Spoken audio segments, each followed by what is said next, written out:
Hello guys.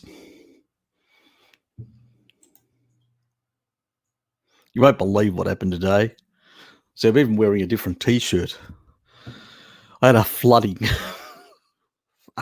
One of the hoses in the bath basically fucked up.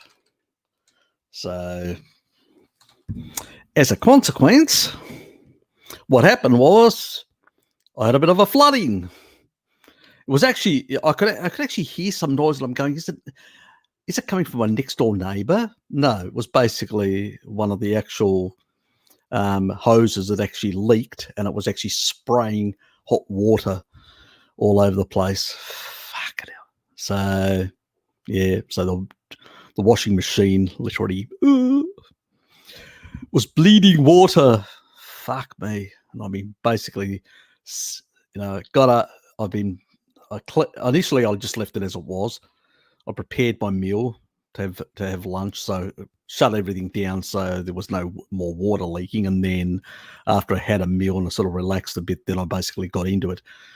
So fucking hell, I've been for a number of hours now cleaning up, fucking exhausted and pissed off. Now I have to go and buy a new hose tomorrow. Oh, God. So, no, I wish I was eating ice cream. That would be much better. Nah, don't have any ice cream. Had to make sure I didn't buy any. After the last time when I actually was a few days ago when I got stuck into half a tub of ice cream, I said, nah, I've got to stop this. So I've stopped buying for the time being. We don't know how long that will last, but I'll try and make it last longer.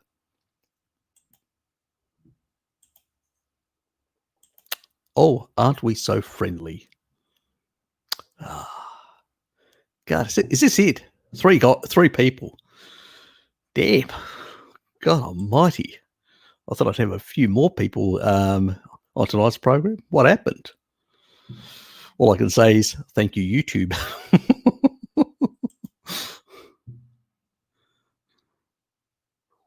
We're still working on that one. Haven't decided yet. Oh, here's Alex.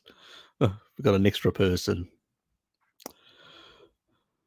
Some people are getting probably not getting notifications. It's just crazy. I mean, even I looked at some of my people that I sub to, and I looked at it, and I missed a couple of things yesterday, the day before, even today. I missed one, and I'm going, why am I not getting notifications? So it's just fucking crazy, YouTube. So yes, it would be very early in the morning in the UK.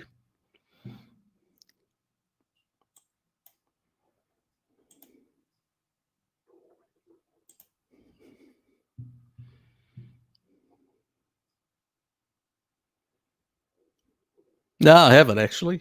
Has he got a new one with making tallow ice cream? That'd be interesting. You didn't get a notification either. Yeah, I'm not surprised. It is absolutely pathetic. You know, a lot of people have been saying to Bart, myself, that I haven't got a notification, and it makes no bloody difference. And the thing is, everybody knows my morning every week. I do my morning thing, so so in that regard, everybody's aware of it, so it's not an issue. But these ones that I do now and then, the sort of the Eurasian ones, those are the biggest problem because people are not getting notifications, and I just need to remind people that it's every second week. So just think of it: if 1 week there wasn't a Eurasian one, it'll be the following week. It's always every second week, so it's a fortnightly.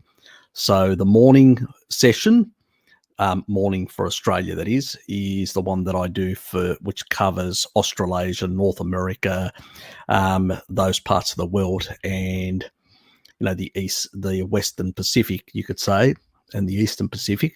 So those areas are covered in the morning, and the basically the evening is every the evening one that I do for the Eurasia is every fortnight. So there won't be one next week, but there'll be a one the following week after that. So, and it's actually evening because I'm wearing my blue blocking glasses. So it must be evening in Hobart. Yeah, where the fuck is he? He's definitely gone AWOL. I thought you had him under control, T1. What the fuck's going on? That was your single priority task, and you've dropped the ball, mate. Anyway, since there's only a few of us here, actually, I'll just actually show. I came across this. This is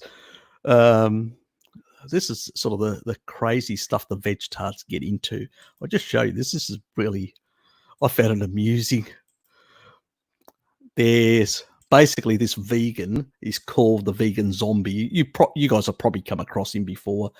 I think he's trolled a few carnivore sites in his days.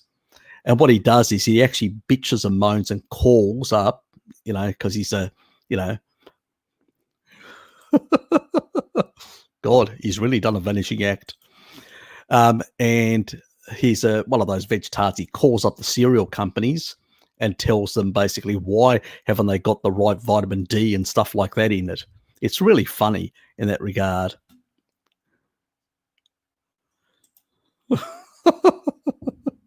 That's bloody early, mate. You're in New Zealand. It's 8 o'clock. You're going at 8 o'clock to bed? Fuck me. God, I should learn something from you. I should be getting earlier to bed.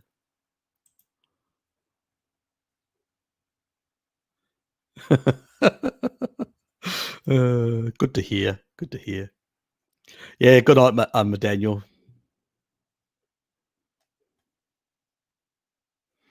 Which is fair enough. Look, I know the feeling. I've just basically been cleaning up a mess in my place, and I'm fucking just exhausted. I'm tired as well. But I did promise this Eurasian thing, so I will stay up for a couple of hours. It'll probably be a bit shorter this week. We'll do it for about 2.5 hours. We'll see how we go. Well, yeah. Well, you're pretty early. 9 o'clock. 9 o'clock. Wake up, mate. Yeah, my sort of time on the weekends. And we've got. Now, let me just remove that. I need to basically. Oops. I'll stop that for a sec. I'll actually share it with audio because I didn't actually share it with audio. I forgot to do that. So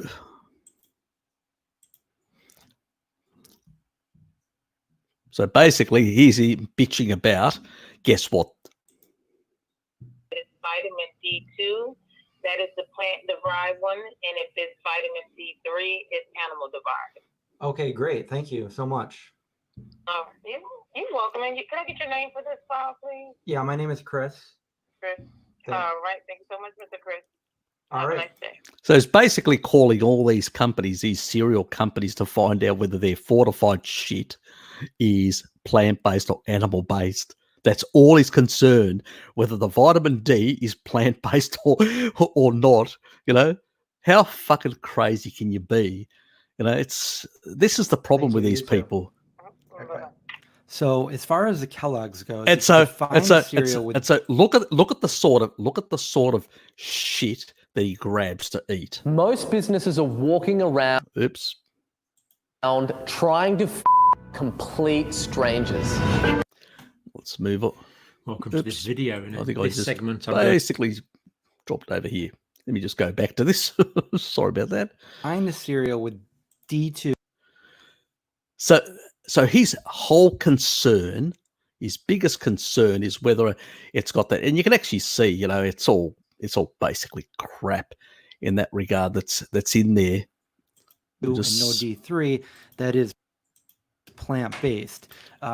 So look at what he's concerned. He's concerned about the type of vitamin, But, molasses, he doesn't give a shit about the refined sugars. Vegetable oils, hydrogenated, even coconut oil, if it's hydrogenated, it's refined. It's not as good a quality, but it's the least problematic. But it's also got, they mix it all up, soybean, cottonseed. So you've got all this other crap in there. And all these, these are poor quality vitamins anyway. They're not, folic acid, it's not folate. So many people that have, like myself, don't have poor conversion. Like I've got one of the most poorest conversions of folic acid to folate. So, it's just poor quality fortification as well. And all these are probably out of balance, so they're causing imbalances and all that. But the key, the big one is these seed oils and their toxic aldehydes and their, toxic rancidity that will be included in this stupid product, this toxic product, as I would call it. But all he's fucking concerned is whether the vitamin D is plant or not, or comes from the hair of a sheep, because that's really awful. It's, basically we're thieving the vitamin D from their hairs, God Almighty, stealing the things from the hair follicles of lambs. How criminal can that be? This is the sort of nonsense these people are concerned about. But the vegetable oil is fine. Let's put toxic shit in, aldehydes and all the other shit. But oh God, we can't touch this other stuff. It's just the nonsense. It's laughable. But that's what they like. I mean, we know that. It's just absolutely crazy. Anyway, there's Udi me, so moderating as well. So if there's delay on me enabling people, just so you know. Yes, we're up to 11. We're up to 11 now. People are starting to get the message. Oh, Okay, Dominic. Good to see you, mate. RV bullshit. What do you think, Harry? Is a bullshit artist, just basically uses pretty much pseudoscience. So it's all epidemiological. I haven't seen him put one clinical study forward or one. Well, actually, I'm wrong. He does put clinical studies, but they are the ones that he puts on genetics, like the Mendelian type studies. They don't tell you anything.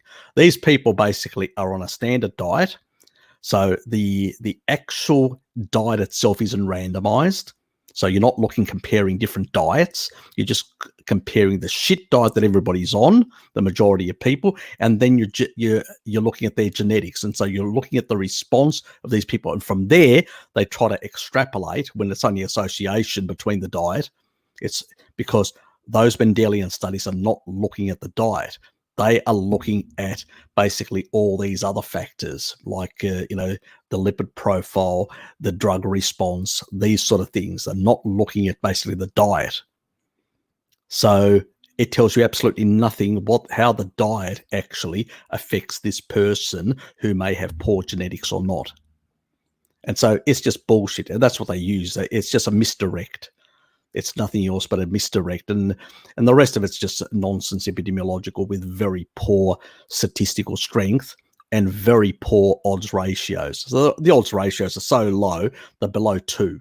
They're always, 17% or 21% or this or 5% or 6% or whatever. But it's irrelevant. It's less than in epidemiology, something that is less than 2 is noise.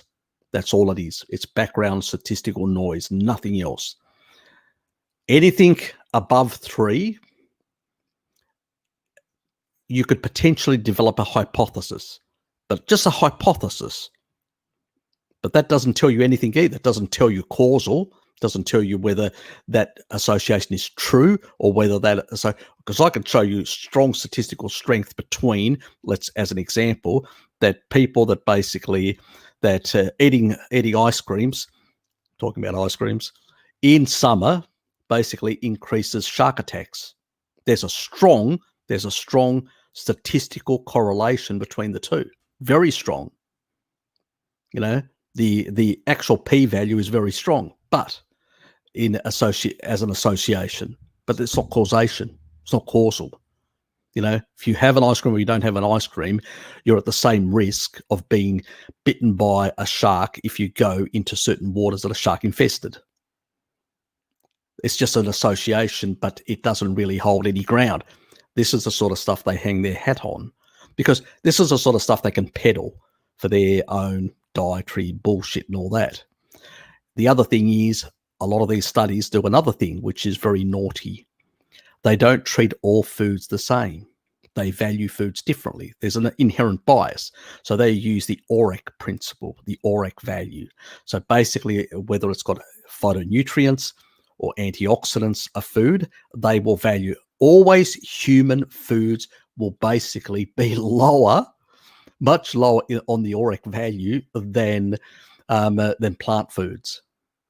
So they artificially boost up their numbers. That's why they look better in even these, like when they do all these numbers. But even the plants never get over 2. You know, so even the never get too far below 1. You know, they may get 0.9 or 0.95 or 1 or 1 point something. They're very close to basically noise, nothing else.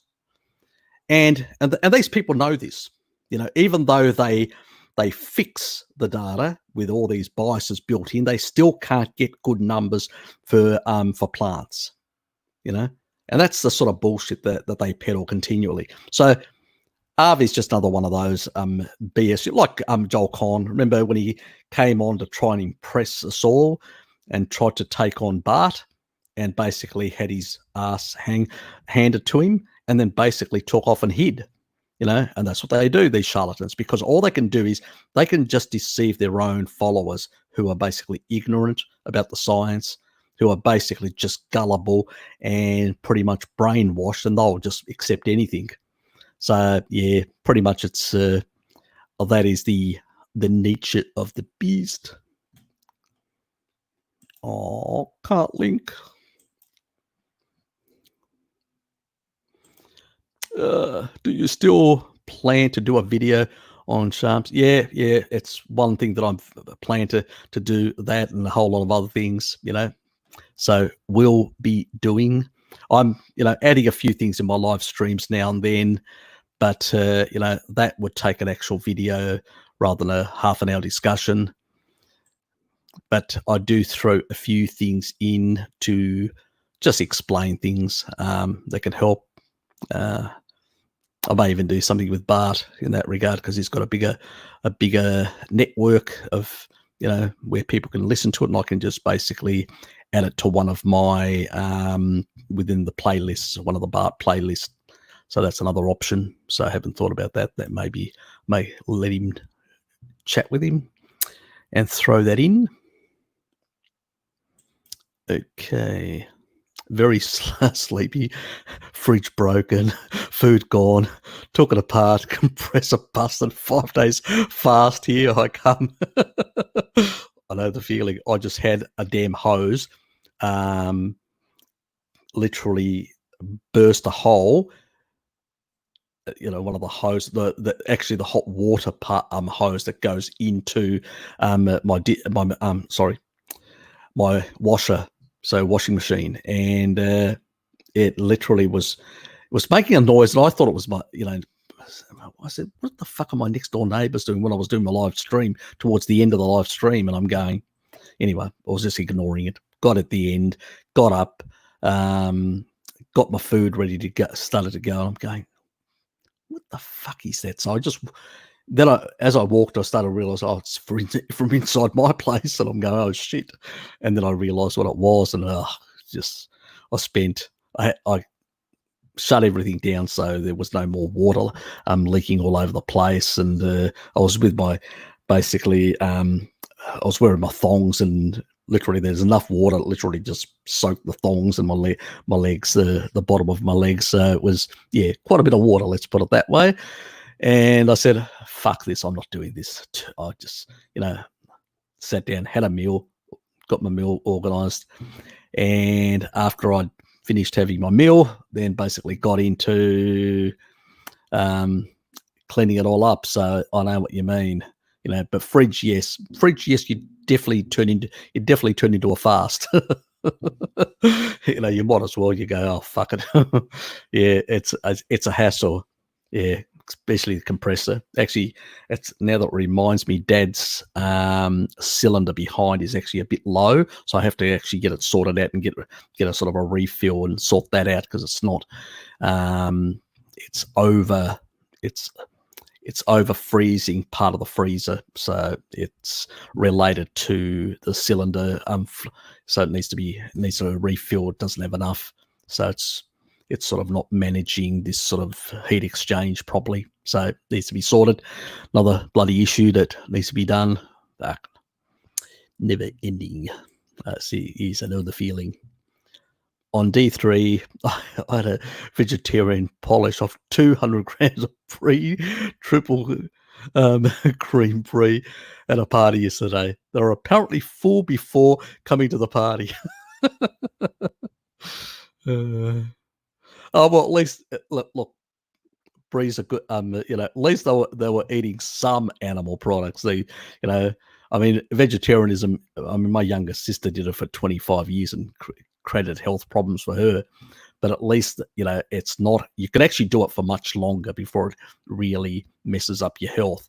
Where especially if people are eating quite a few eggs and quite a bit of dairy, they can get away with it for far longer. And some of them that are pescatarian as well, that consume some fish, even better. Yes. David Sinclair using Metformin as anti-aging drug. Why not low carb? Exactly. Why not low carb?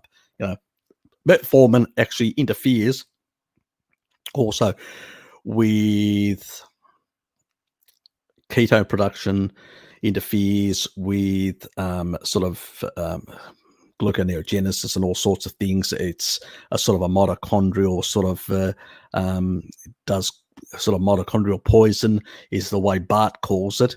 I wouldn't go as far as calling it a mitochondrial, like a toxic thing. It's not, but it does cause some interference. So it's not good. Let's put it that way.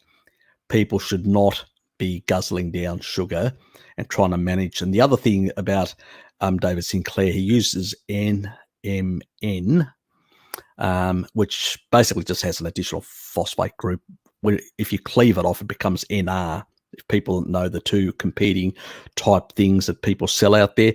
So in a sense, and the other funny thing is, if you use it, it's actually more expensive. But if you actually use it and your body has like some dysbiosis and you can't cleave off, that part, so, the phosphate, well, you know what happens? You don't absorb as much. And then, you can be fine, because David Sinclair actually started when he was in his 30s. And so by the time he actually did it for about a decade, now that he's in his 40s, he's probably reversed himself about 2 decades. You can actually see it. He's quite much younger. So he would now be the equivalent of somebody in their late 20s, in a sense, or early 30s. And you can actually see it. He doesn't look, he looks like a decade or a bit more younger in that regard. But now that as he gets closer to the age of my age, like mid 50s or 50s, in about a decade's time, what will happen is there is an enzyme that actually starts increasing after 40. It's called CD38. What that does is it degrades NAD+.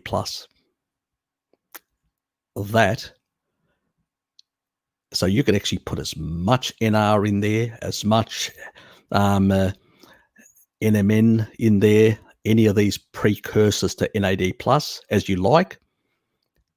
As long as you've got elevated and continually elevating CD38 enzyme, it does absolutely fuck all for you because there's diminishing returns. And so he may be in this sweet spot, the honeymoon spot at the moment, and they are aware of this problem. It's not that they're not aware of it. The problem is that if you create an inhibitor, then you're fucked because your osteocalcin, the sort of the remodeling of bone gets fucked up if you inhibit CD38. So you still need some CD38. And that's the advantage of actually using what I use, which is niacin. But I don't use high doses because high doses of niacin can also bleed through methyl donors. So they can deplete your methyl donors. And if you deplete your methyl donors, you raise homocysteine because you can't methylate away homocysteine. This is another reason why I consume some eggs plus a gram of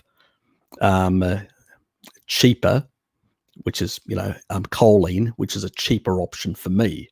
Now I could actually there's another trimethyl glycine, TMG as they call it, which you can actually use as well. But so you would have, like, if you're taking 200 milligrams of niacin, you'll need about 100 grams. And I mentioned it earlier today in the previous one. So the thing is, you can use that as an option, but why pay for TMG? It's fucking expensive. I wouldn't waste my fucking money. So I've got the choline because I've got the choline issue. It's much cheaper. It's they produce choline like there's no tomorrow because a lot of sports athletes use it. So it's much cheaper as a product. And, you can get bigger doses, like a gram. Fuck, you're done. I mean, that's 10 times what you need for, so for the 250 grams that I use, it's a non-issue in that regard. So, but, the flushing is a difficult part, and I have difficulty with flushing. Some people can actually get used to it, and their body can down-regulate the flushing.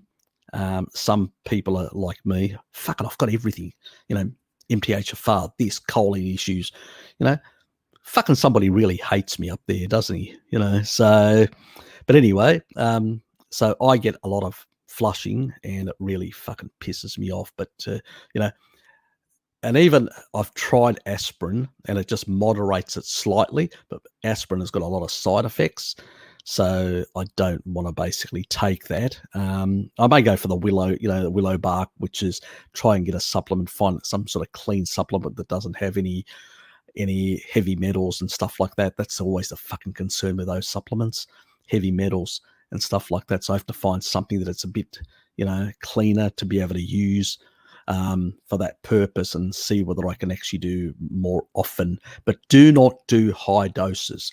Over 500 is bad because over 500, it starts inhibiting sort of gluconeogenesis, ketone production, and also even lipolysis. It interferes with that to some extent because you basically, it's inhibiting niacin too high doses. It's affecting you over 1,000 milligrams. It affects cholesterol synthesis, and that's what it was originally for. It was like the other statin, but it has similar side effects to statins.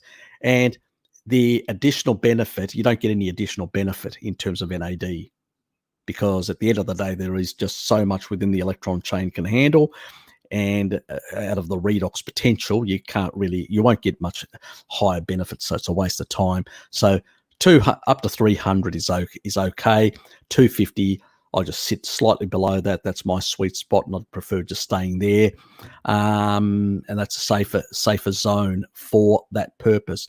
And the nice thing about niacin, it suppresses CD38, but it doesn't actually eliminate it. It just down-regulates it, which is back to sort of more youthful, normal levels, which is exactly what you want. It's a bit like the way macrophage is sort of not inhibited, but it's down-regulated so it doesn't create a cytokine storm by vitamin D3. It's the same sort. See, natural things will actually interact with your genes transcript the right enzymes and have the right enzymatic effects. But when you create something artificial, like they're trying to do with CD38, you just smash the thing and cause a whole lot of other side effects, like all the drug companies do. So, yeah, so basically, your best option is niacin. If you want longevity and if you want higher sirtuins, higher PARPs, and stem cell production, longer telomeres, and everything else under the fucking sun. But, hopefully you're not one of those mad flushers like me. And T1, I'm not talking about flashes, I'm talking flushes. Just clarify that point before he gets out of hand. Somebody needs to keep him under control. Usually I've got T1 and T2 pestering each other. They leave me alone. It's the only way to survive them. Because keep blood sugar levels low. Yeah, that shit, just go on a low carb diet.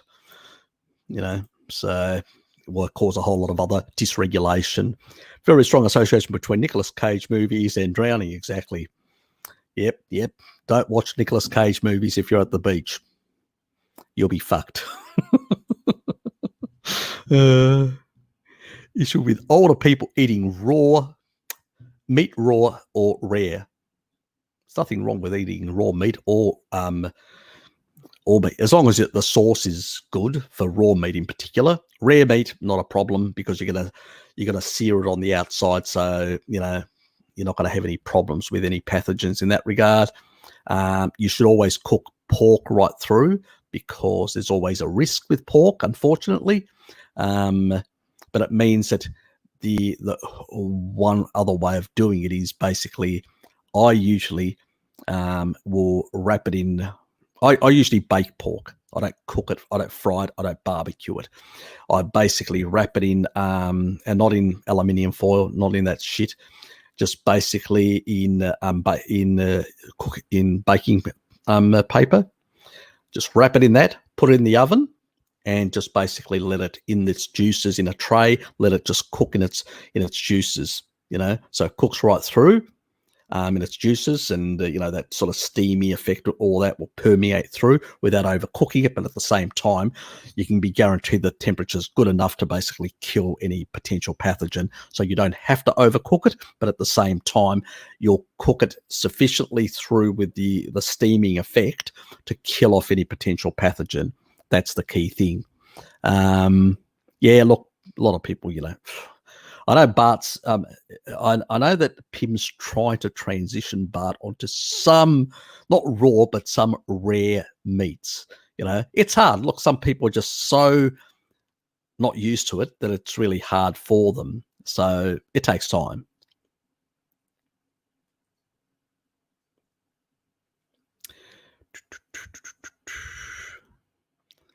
There's a whole lot of here metformin. I'm going to give those.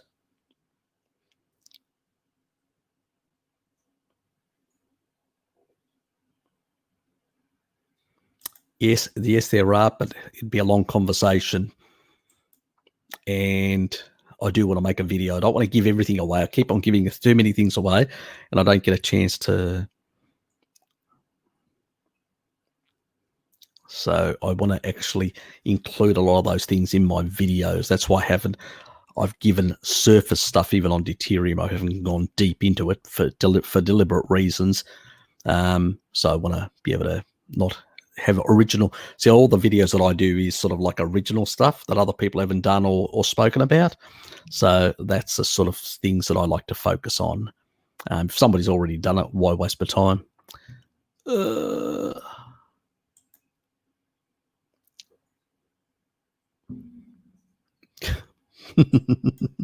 Only way of doing it. Yeah, look, there's plenty of people, and metformin also causes deficiencies. It causes deficiencies in B1, so thiamine. It also causes deficiencies in B12, not a good thing for your brain. So it causes a number of B vitamin deficiencies and a number of other, issues, so that it's sort of inhibiting certain pathways in an unnatural way. So yeah, look, sometimes people, they look at one study in a reductionist way. Oh, this actually gave people a bit extended life. I don't have to give up carbs. I can take metformin, but ignoring all these other side effects. Yes, unfortunately, yes. There are many smart people that do dumb things.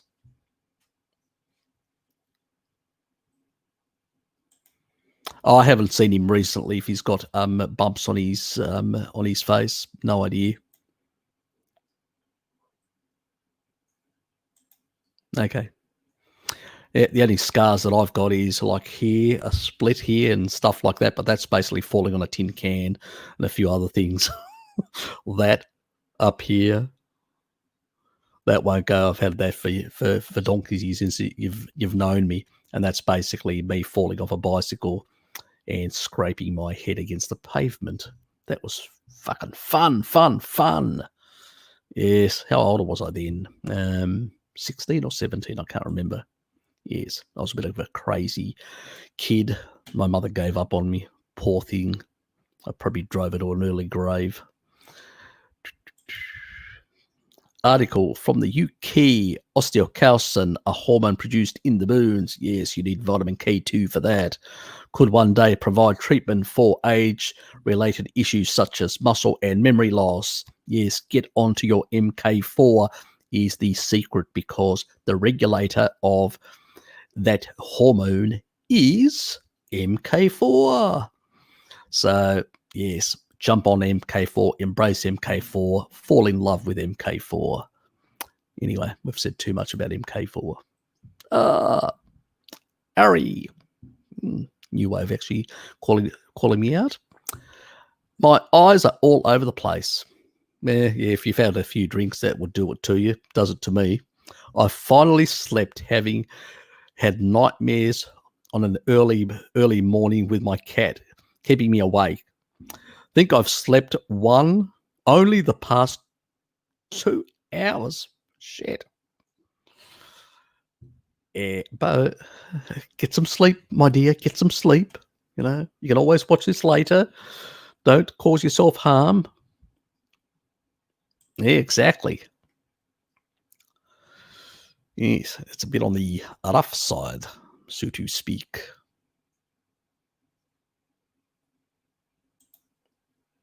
Well, fast, do some exercise, eat less carbs, usually does it for everyone. Some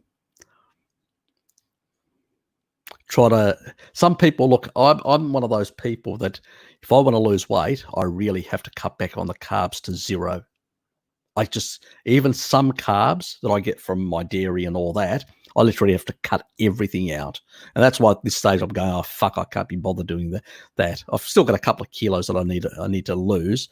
I've lost about 70% of the weight that I need to lose. I've got about 30% that I need to lose, which isn't a lot, but I'm just too lazy about getting around doing it. But if you want to lose that last bit, sometimes you have to go a bit harder on the carbs, really going zero, cutting out all those sort of things and just getting enough meat, and sometimes adding a bit more liver and organ meats than muscle meat, so you can get good nutrition without having to supplement, but at the same time, putting yourself in a much deeper ketotic state to burn that last stuff off. I'm the one who flushes like you, Harry. Don't worry, dude. You would be more of a flasher than I. You know me too well. Have you been spying on me?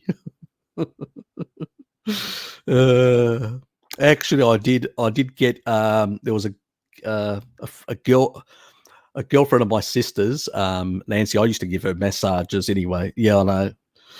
Things that and I used to provide good services. I don't think my girlfriend really liked it anyway, but anyway, that's another issue. But I was challenged, and I actually ran around in my neighborhood one night, but I had a few drinks. So, Yes, we won't be doing that, any of that sort of flashing anymore. You know, God almighty, I'd scare the old ladies in my neighbourhood that all drop dead. Scare the living bejeebus out of them. Yes, I can relate to the bacon urge sometimes, you know. Love bacon. Actually, I've got I did buy some bacon, but I haven't had any in the last 2 days. I've had quite a few. I've had 2 days where I've had chops, pork chops. I really like those, and they really had extra fat on them, really thick, thick pieces like that. And today I had 500 grams of basically the beef sausages. I'm trying to. What wasn't the Wagyu ones? It was the other ones. What are they called? I can't remember anyway. I've got the Wagyu ones, but I'll have those later in the week. So, yes. Harry doesn't hit the juice as much as you do through. That's true. Actually, I haven't actually hit the juice for a while since I've been working from home, because usually it was on the Friday with the guys that, so and stuff like that. So, yes, I suspect that juice you're talking about. There are other juices, but some of those can be criminal. So we will not go there.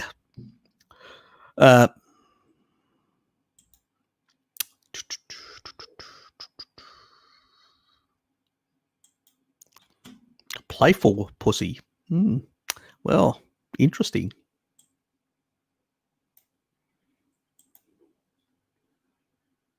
And you know how to push her buttons. This is really descending. Can be. Not. It depends on the sauce. Depends on the quality of the meat and stuff like that. There are other ways of actually, like, there are 2 other ways of doing raw meats, and I consume more meats in that fashion: cured and smoked. That's another way of actually. With smoked, you can eliminate pathogens, and with cured meats, with salt, you can also do the same thing. So those are traditional techniques that people have used for a very long time. So that's your other option. Pack a lot of salt on either side, or basically smoke it. Feeling very tired here. Have heat wave. Yeah, can be a bit of a problem.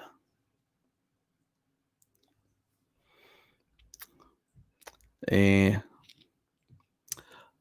wave over, and high winds and rain kicked in.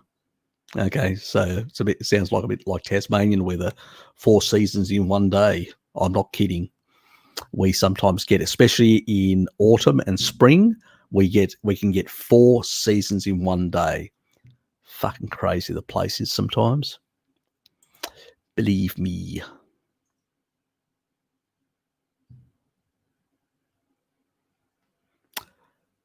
You're lucky he's just asked that. He didn't ask other things. You're lucky.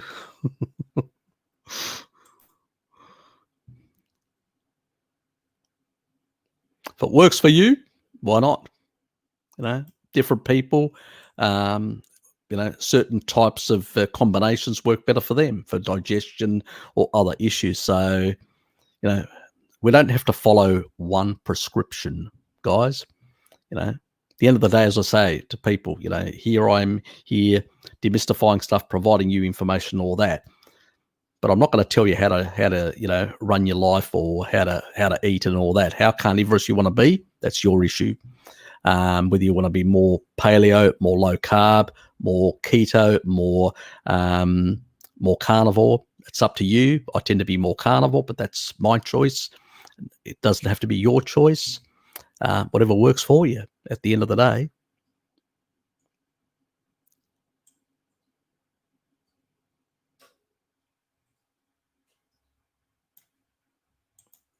Just 2 glasses? Bloody hell, woman. Is that all? Just kidding.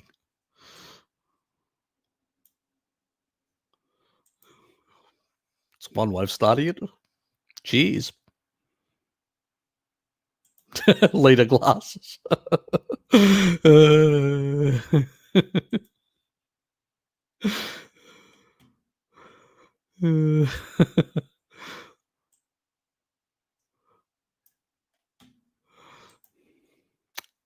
Fishbowl.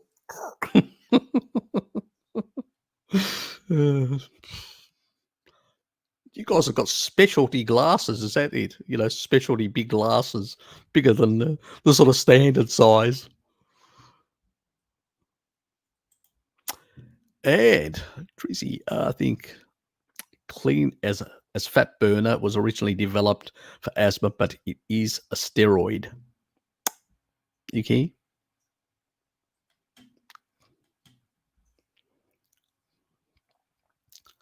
Yeah, try and do it with your diets and using all these sort of combinations when you do need them. Be very careful. Things do have side effects if they are pharmacological things.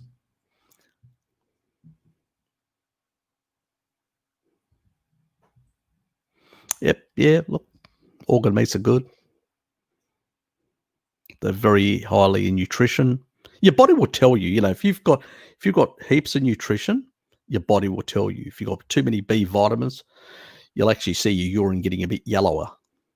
You know, especially if you're drinking sufficient water and you're going, oh yeah, I'm getting plenty of B vitamins. I need to cut back on maybe on organ meats for a while, you know, but it's not a big issue. Yeah, it is nice.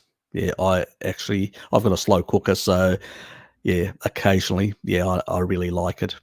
I sort of like cooking in the for a while in the slow cooker, and then so it becomes really soft, and then just putting it in the oven to get that sort of nice little crust for a short amount of time, couple of minutes, 10 minutes or whatever, and done. Harry will do the first cycle, then he will challenge Hench to a physical contest. I can't be that nasty. Let's not be that nasty. Poor old Hench. I mean, he struggles. Then again, he may pump himself up full of steroids. Could be super Hench. That'd be fun.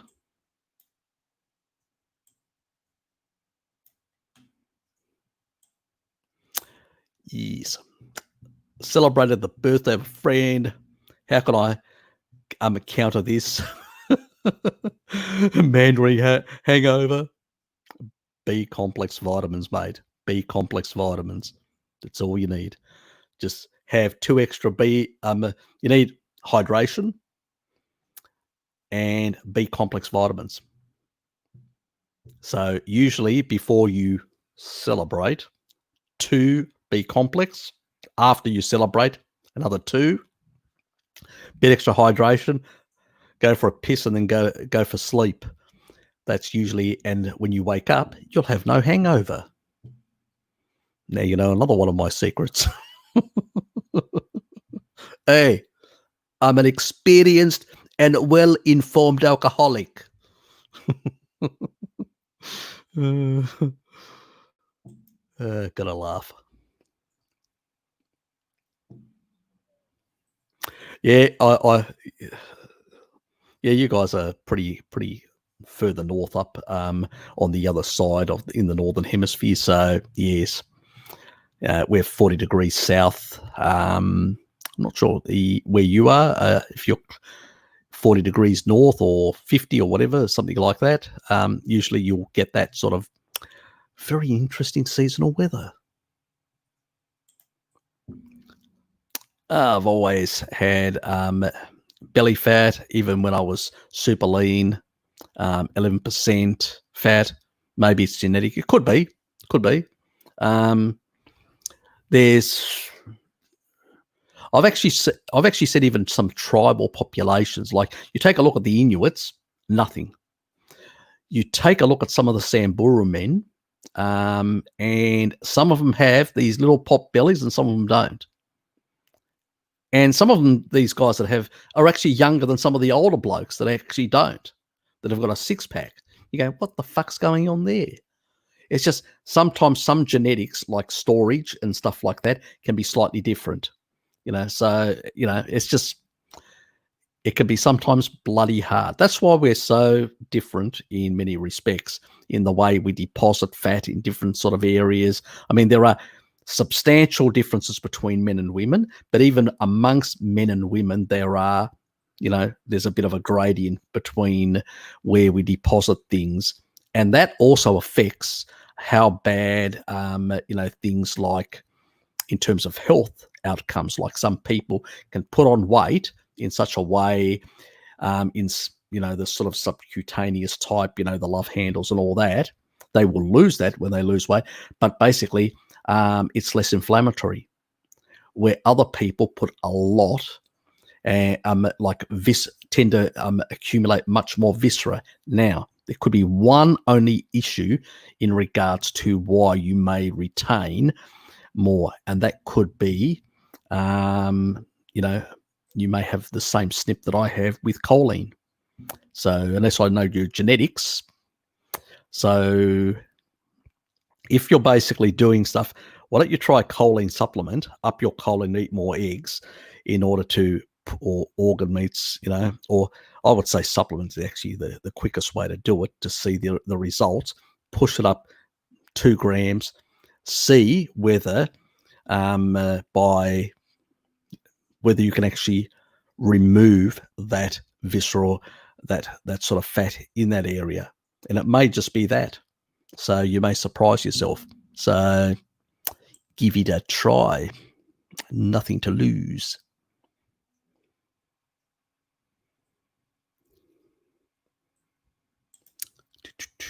Fat belly and loose skin from 3 babies and being overweight for 10 years. Yeah, look, that can cause things that basically tighten your skin are the fat-soluble vitamins, retinol, vitamin D, MK4, and the reason why they do is because they control and regulate the collagen-degrading enzymes, the stuff that I've been talking about for years now, the matrix metalloproteinases. So that will help with also remodeling and skin tightening and stuff like that. The other thing is also that helps with skin tightening and stuff like that is niacin. So I hope you can handle the flushes, my dear. You're welcome. I can't remember exactly what I answered.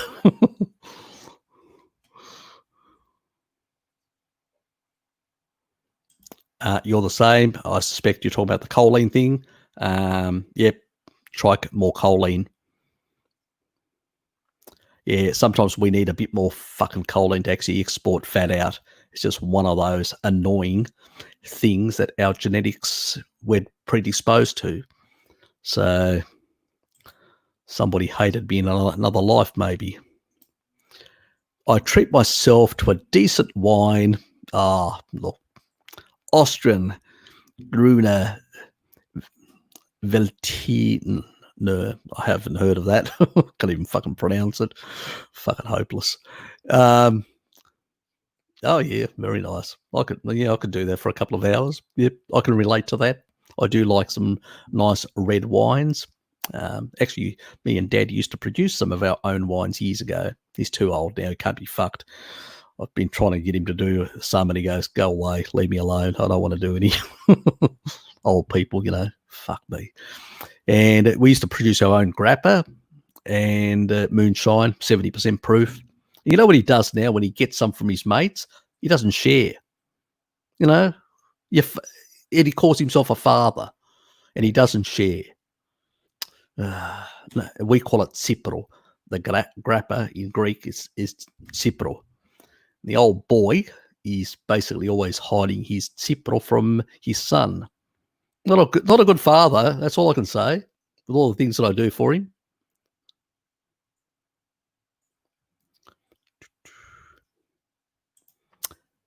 G'day, Zombie MacBung. Good to see you.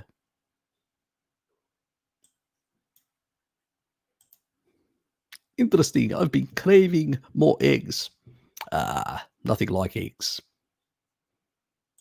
All that wonderful choline. All those methyl donors. Wonderful. I'm salivating. Started smoking a bit while rendering.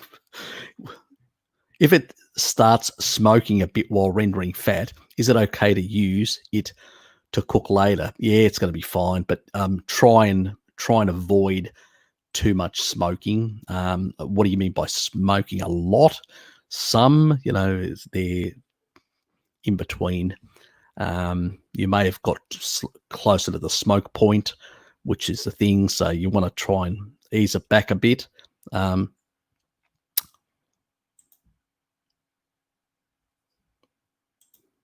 Yes.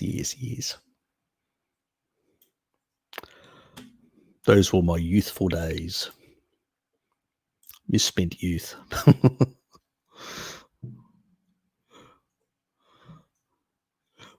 Well, there you go. So it'll just be basically menopause, nice, and menopause, nice. And so, you probably may not notice anything then. That's probably my problem. I don't have the menopause side to sort of, to basically numb the feeling. So I've got this sort of like continuous numbness. Yes. Hello, Harry. Greetings from Poland. Good to see you, mate. Actually, I've got a Polish friend in Tasmania. Good friend of mine. He's also a bit of an artist as well. He does sculptures and stuff like that. So, And he does a lot of hunting as well. He was actually in Poland not too long ago. But yes, had a bit of time just before the lockdown. So he got back in time. Lucky boy.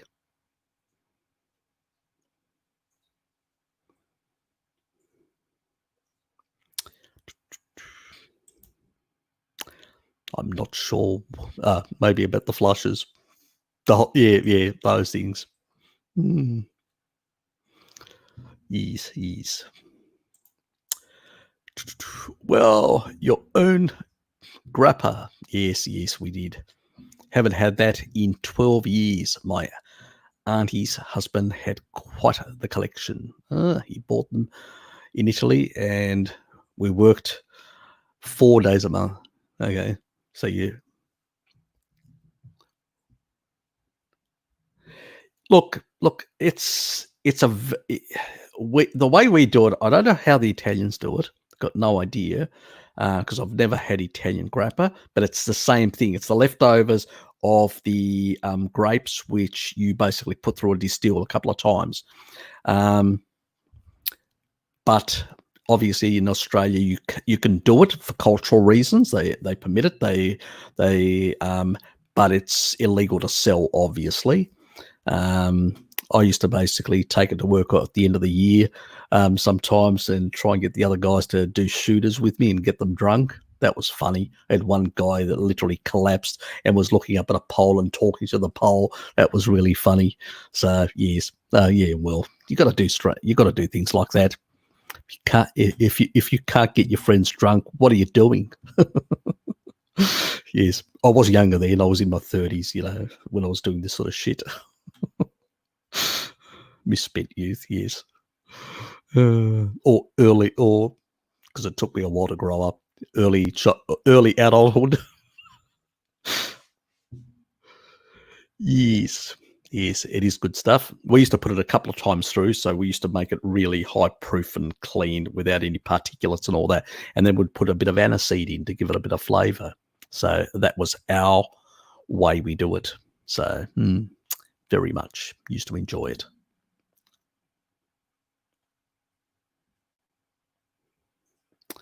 And StreamYard has stopped completely. I'm still waiting for the next question to pop up. God, I love StreamYard.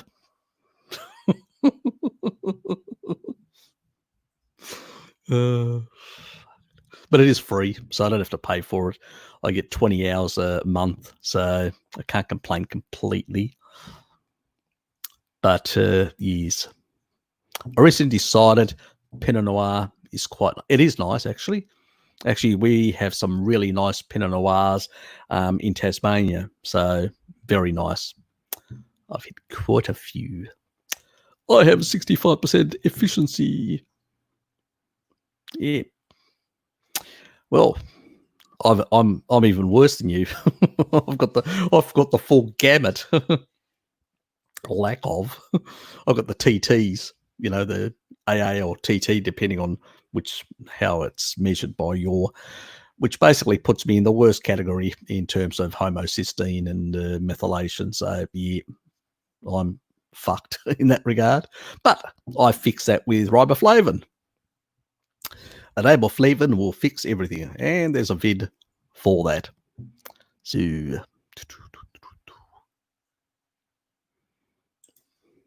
yeah, I use 23andMe. That's exactly it.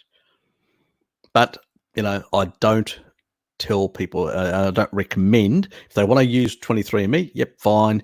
But that's up to them. There are other sites that actually have got similar products, and it's really up to your finances, what you want, and all that. So do your own research and decide what sort of genetics tests you want to do.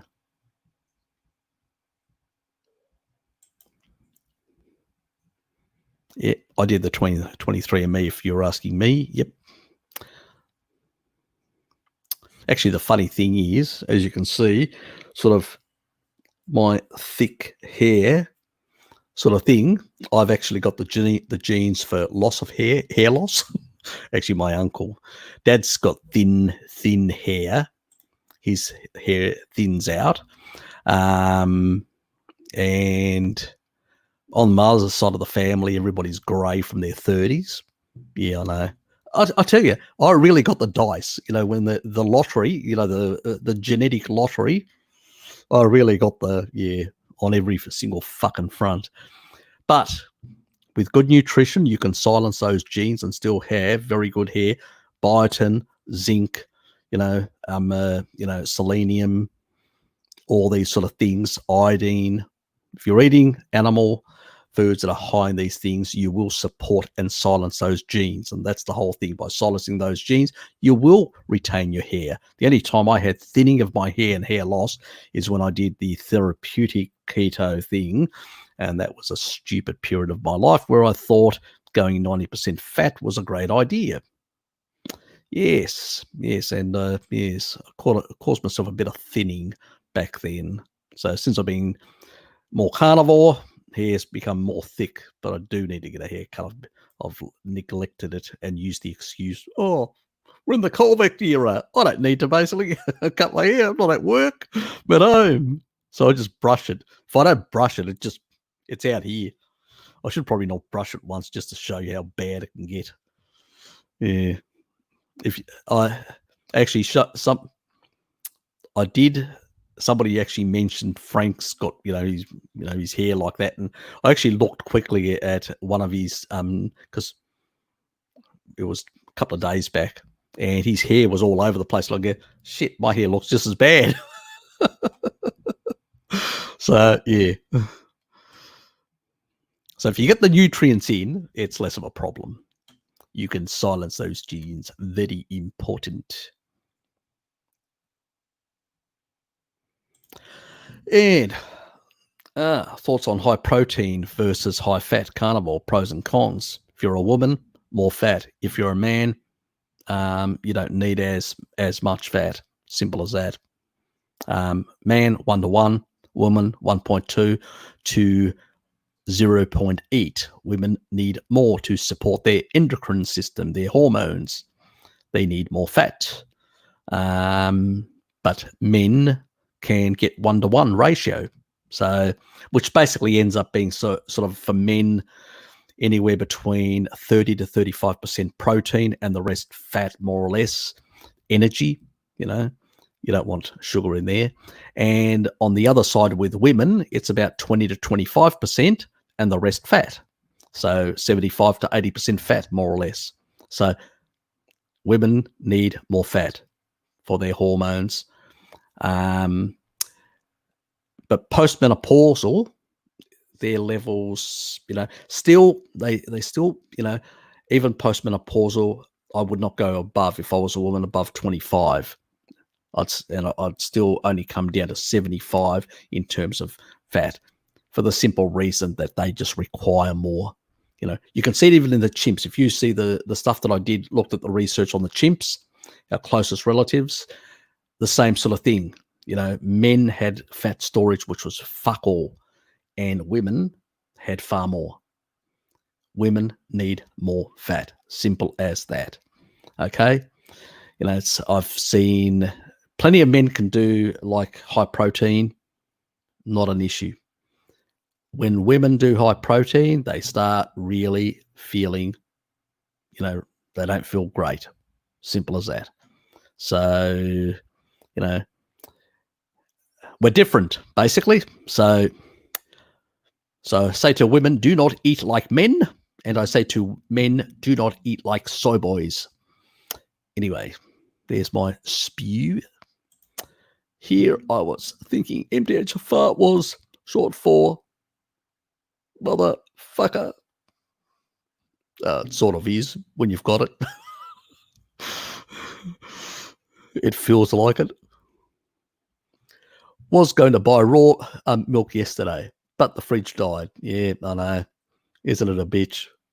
But you could always go and buy and just guzzle it down, you know, like a beer. You know, oh yeah, I'm going to get drunk on raw milk. Yeah, maybe it's something that I would do. Not recommended. Thank you, StreamYard, for flying off the handle.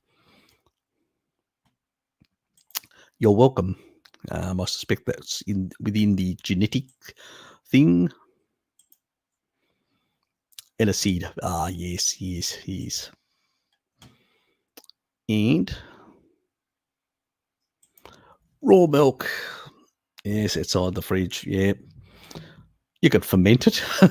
It starts to ferment the sugars. Yeah, that's yeah. I mean, I don't mind actually sour milk either, and sour. I've had a bit of sour stuff like that. I've enjoyed it. So I suffered with muscle loss on low protein, high plant fat, therapeutic keto. Yeah, that's 10%. That's what I was doing. 10% protein. I know it's just friggin' crazy. Unless you've got cancer, epilepsy, you've got a real reason to do the therapeutic form, you don't need to do it. You shouldn't be doing it. It's not good for your thyroid. It's really not good for your health generally to be putting so much stress on your body for what, so yeah, unfortunately in those days we were more ignorant, I would say, about a lot about human physiology. And we all did crap like that. So, yeah, I know the feeling. Yes, I lost a bit of muscle mass myself. Luckily, I didn't do it for long enough. I only did it for about 3 months, and I realized I'm going, what the fuck, and then I did a bit of research and realized what I was doing wrong. And then I started basically doing things and adding a bit more other sort of anabolic type things like whey, protein isolate to push up my insulin, to give myself these spikes and then get stuck into some weight bearing exercises and stuff like that to put back that muscle that I lost, because muscle means good metabolic rate. So yes, yeah, we do crazy things, unfortunately.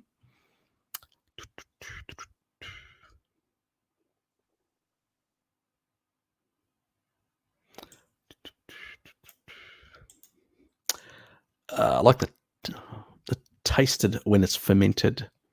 Yes, getting thick like that. Yes, and all that. I've got hair loss due to autoimmune dermatitis and eczema, triggered probably by dairy. If you've got an underlying issue, some people do, and casein can be one of the issues in that regard. But usually these things happen because people have got, leaky gut.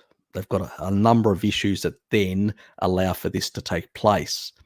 The best way to nip autoimmunity in the bud is vitamin D. But if you're going to if you're going to go for a period of high dose vitamin D to nip autoimmune in the butt, you also need to up your retinol and your MK4. So I would supplement in MK4. So because you're going to be because of you're going to be taking in more calcium, you want to direct that calcium away from soft tissue into the bones and stuff like that. So vitamin D does wonders in that department. So you may have to go up to a 10,000 IU for a while with a high MK4, so to deal with the actual calcium metabolism in that regard, and a bit more retinol because you don't want to actually unbalance your retinol. So in that regard, I would look at more liver in my diet while I'm doing that as well. So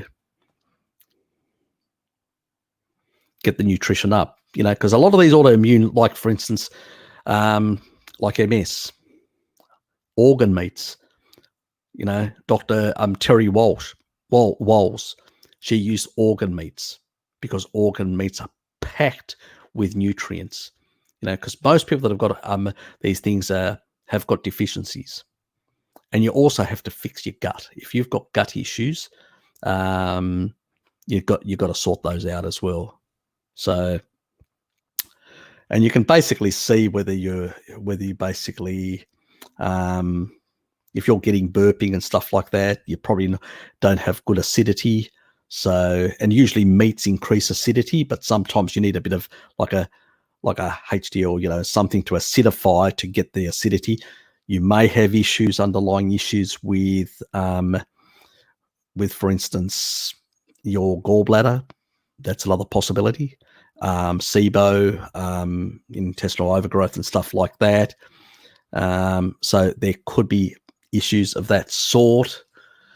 You'd have to do some checks and find out. When you find out, I need to fucking do the video. There's a proteolytic enzyme that actually is good to break and kill off candida. I can't remember who actually emailed me. Somebody emailed me and asked me about it. If you've got candida problems, just email me and I'll copy and paste what I emailed that person to whoever has got candida problems, a specific type of proteolytic enzyme that goes in and literally tears an arsehole in candida. Anyway, that's another issue altogether. So yeah, look, I don't know the underlying issues and all that, and as I said, I don't do consultancies.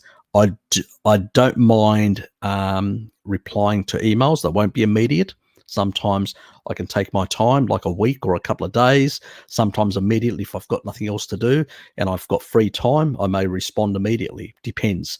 So it'll be, and most people know that because who get replies from me. But I very rarely do free consultancies. I only do them for desperate cases, people that have really got bad circumstances, like very high CAC scores with cardiovascular disease, or they're literally falling apart, and I mean at the seams. If your issues are really bad, I may consider it. It depends on your circumstances, how bad it is, but no promises in that regard. Then another person that you can consider is Bart Kay. He's really good at all this sort of stuff. So,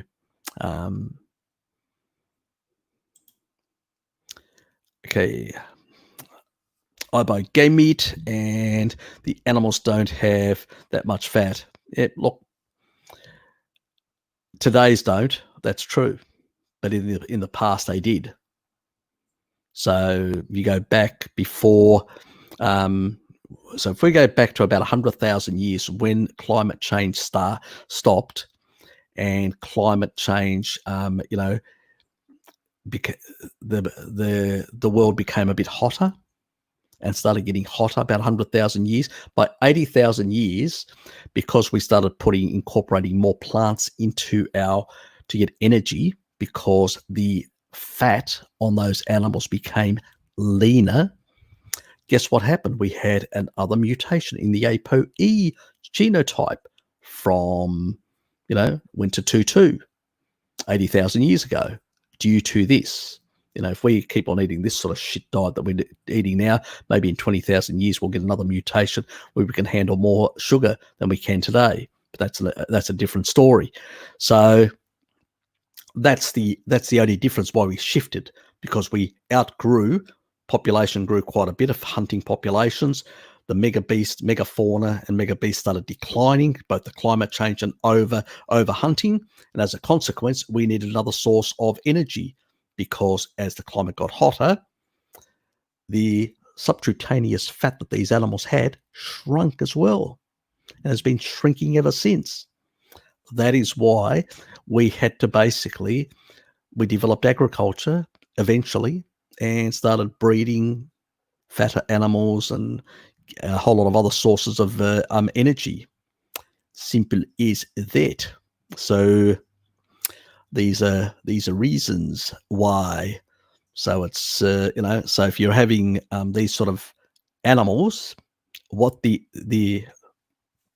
do tend to have a very good fatty acid profile, but you can add butter. You can add other things, rather than adding sugar like some of our ancestors did with grains. So not a good idea. That was a bad decision, but they knew no better at that time. Anyway, I'm trying to eat carnivore intuitively. Good for you. Hope it works out. Sometimes you'd have to listen to your body. Yeah, look, there are enzymes that actually have. I need to make that fucking video. I've got another video that I need to make. It's in my list. There are actually two bacterial strains that actually can help minimize. So if you're having raw milk where you're getting some of the lactose enzyme, plus you've got these, you can actually tolerate milk, even if you're lactose intolerant. If you get these two bacterial strains in your body and you try to populate your gut with them, you will have to wait for my video and then like it and share it. Hopefully, I've got to get some clickbait somehow. I can't give you everything. You will have to wait and pester me about it and then share it. Anyway, move on. What am I doing?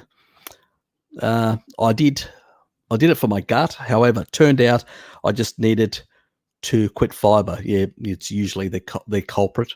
I mean, people just don't have a cecum. We've got an appendix. We don't have a cecum. We're not, hind gut fermenters. We're definitely not herbivores, because if we were, we would have had multi-chamber stomachs, but we don't. And our closest relatives, the ape family, most of them different sized, like gorillas, they're bigger gut, in terms of having cecum sizes. They tend to have, I think, gorillas have the largest. Trying to think, is it the orangutan that has the next largest? I think it is. I think it is the orangutan that has the next largest, coming down like that. The chimps don't have one of the largest ones. That's why in many times they practice a lot of coprophagy. So what they do is they shit out the fiber and then they re-ingest it to put it through a second time. That's what the vegans should do.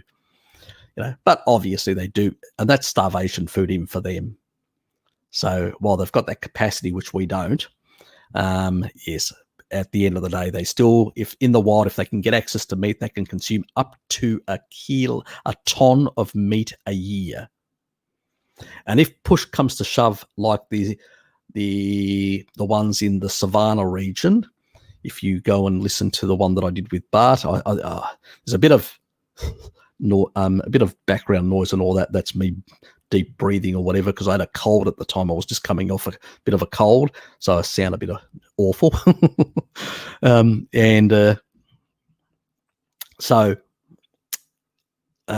was I saying? Yep. But that one shows how they will basically They won't dig tubers or anything like that because you have to cook that stuff. It's poisonous otherwise. So what do? They built spears and got into hunting, the females. Yes. So, in that regard, I would say that fiber is definitely those shits. Yes. Look, especially if it's uncooked. See, we never ate, if you go back 50s, 60s, I don't remember, even what we call modern salads, like Greek salads. What they call a Greek salad today is not a Greek salad. It's some sort of bizarre sort of concoction that some pseudo nutcase came up with. A Greek salad basically has cucumber, where it's skinned and you cut it into small pieces, skinned and deseeded, so you get rid of the lectins, and that's your tomato.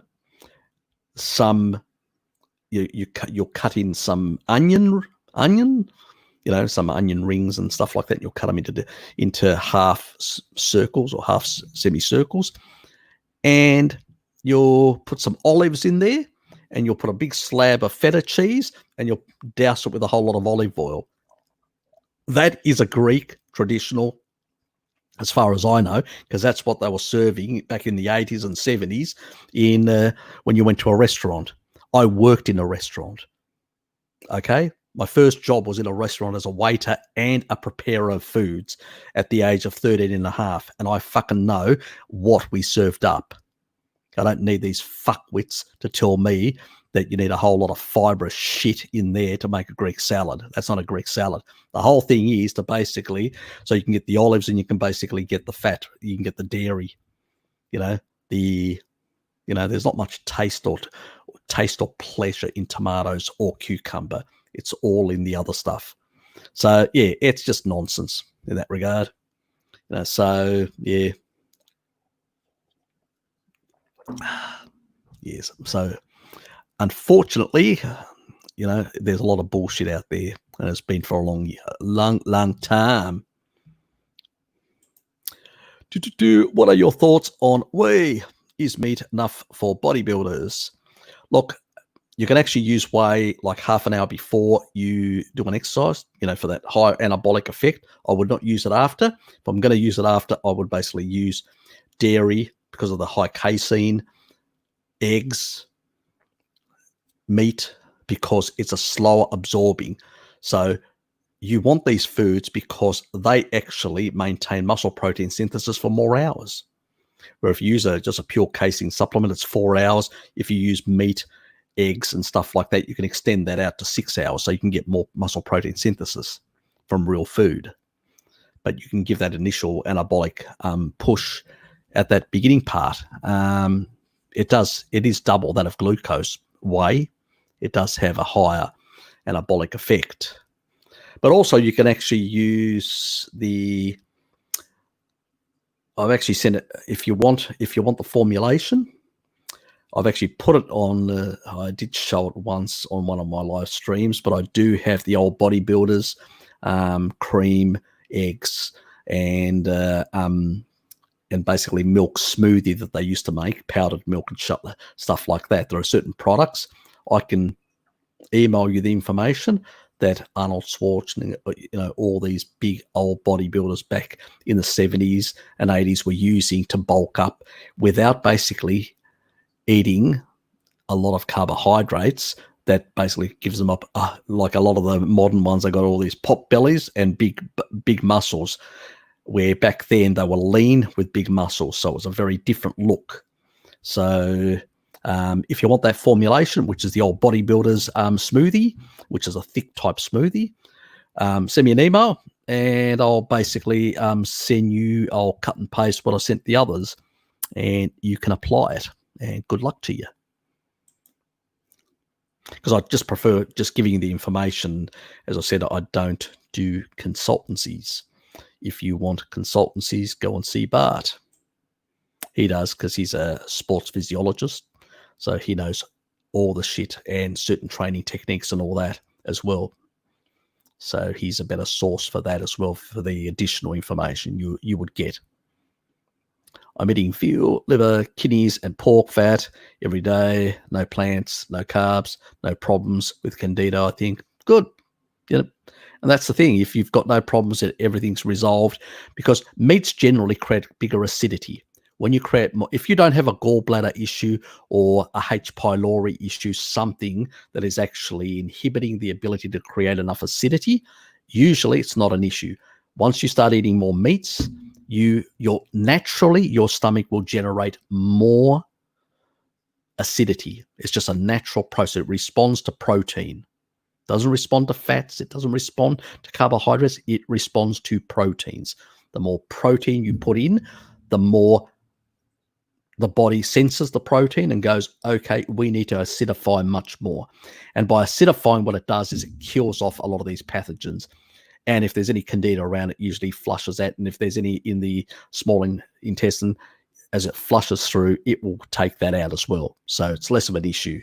So if you've got a good stomach acidity and no issue there, you're good to go. Basically, don't worry. Enjoy your meals and your life. Yep, that's the one that I actually do. Which is the proteolytic enzymes that but that's all has a whole lot of other benefits as well. This is not digestive enzymes, which I'm talking about, but these ones are proteolytic enzymes, which help with cleaning up scar tissue, a lot of this. So they have other things. What happens is, as we age, we produce less of these enzymes. So we start getting all these build-up of scar tissue in our joints and stuff like that. What these proteolytic enzymes do, they break down these proteins. They clear them up, they recycle. So they're very good in that regard. So I do use them for that purpose occasionally. I don't use them often, but I do have my father on them because he's got a bit of a bad knee and he's an old geezer and he probably needs them far more than I do at 85. Can you believe my next door neighbor, she said, because Dad actually consumes far more pork than I do.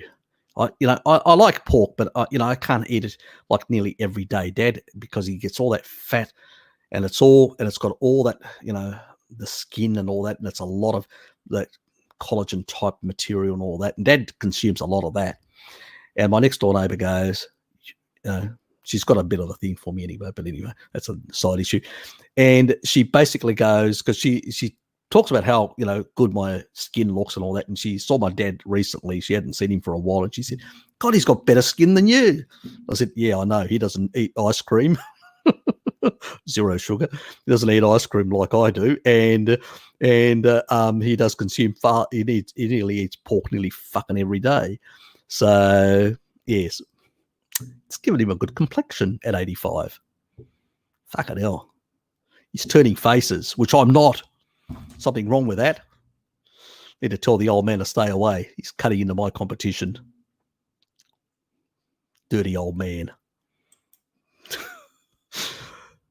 It definitely isn't enough. Yes, it definitely isn't. If you want to build big muscles, you do need to, look, bodybuilding, I don't classify as bodybuilding as a longevity approach. Bigger muscles, yes. But bodybuilding, the sort of, because I'll give you an example.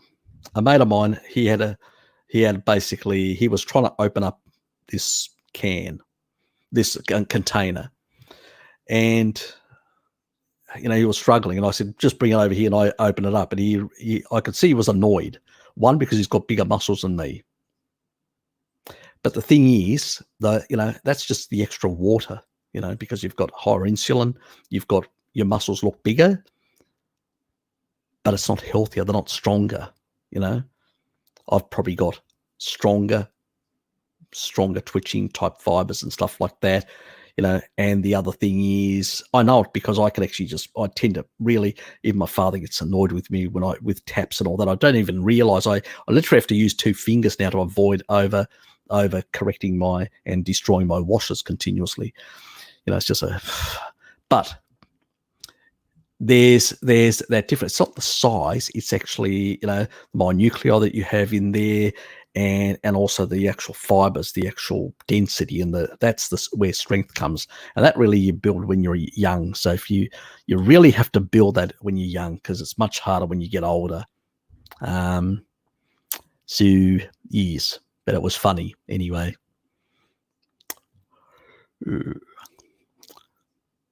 It's usually, I do stupid things like that, and I go, come on, let's do an arm wrestle. Fuck off, Harry. Yeah. Yes, I'm loved. Not. You're right, it's probably like a gut issue, years of my green tea addictions. Yeah, it could be, so, more bone broths, stuff like that. Maybe even a supplement of DAO to just fix that, and then your body will just be fine after that. So, and you don't need to do it for a long time, just a couple of months. It should sort things out, and you will notice a difference. Homogenizing milk damages the structure of the fats. Yes, it does, and the proteins as well. Yes, not a good thing. Yes, the shit that people don't mention Greek salads. Must remember that. Yes. Look, they are.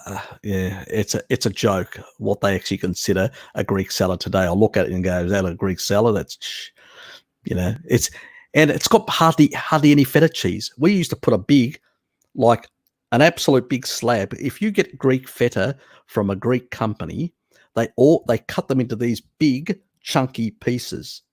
So they're that thick, and they are like that in size. So they're a big, thick piece, and you just stick it on top. Put a bit of oregano or rosemary, and sort of as you sprinkle that with salt and pepper, and you put the olive oil on top. You're really, that's what you want to eat. It's the fat, and the dairy. Who wants to fucking eat vegetables? It's one thing about Greeks, they don't like that sort of shit. But unfortunately, when you have, and that's why, like the grill philosopher guys, they are really great. They actually show, they have vegetables there, they cook them up. It's more like a paleo or low carb type meal. They'll cook them up, and they will add them as sort of a condiment to the main meal, which is the meat.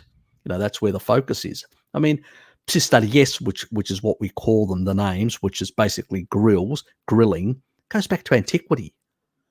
I mean, when I turned up in Greece, I was shocked.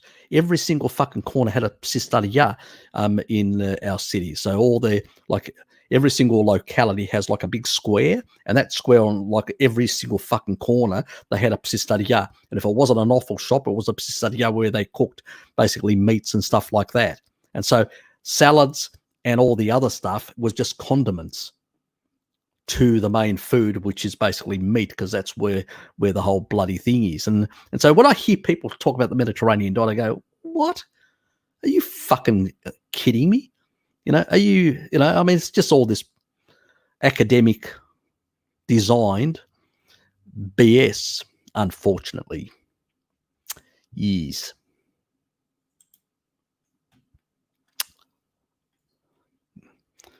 We were less into salads, and there were, if you would ask a Greek, do you want a salad or a sweet? They'd tell you, I want a sweet. Okay.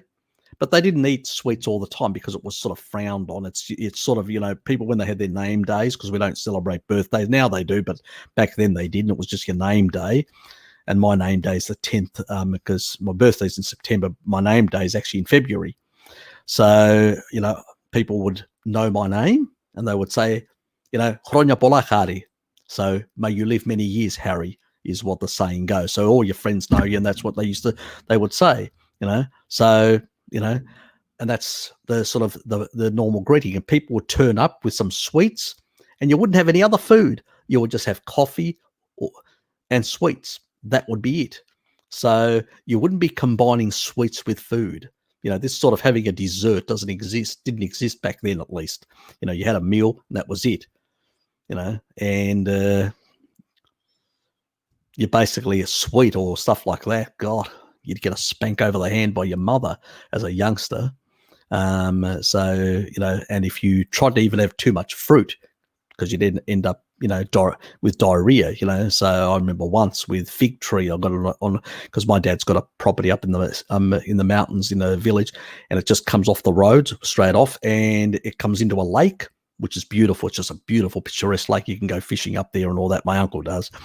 So they got a boat. They go out fishing all the time. So, but the nice thing, and they do a lot of smoke stuff, but the nice thing up there is that, you know, Dad had a couple of fig trees and a few other things, and I used to I got up there, and I can't remember how many I ate.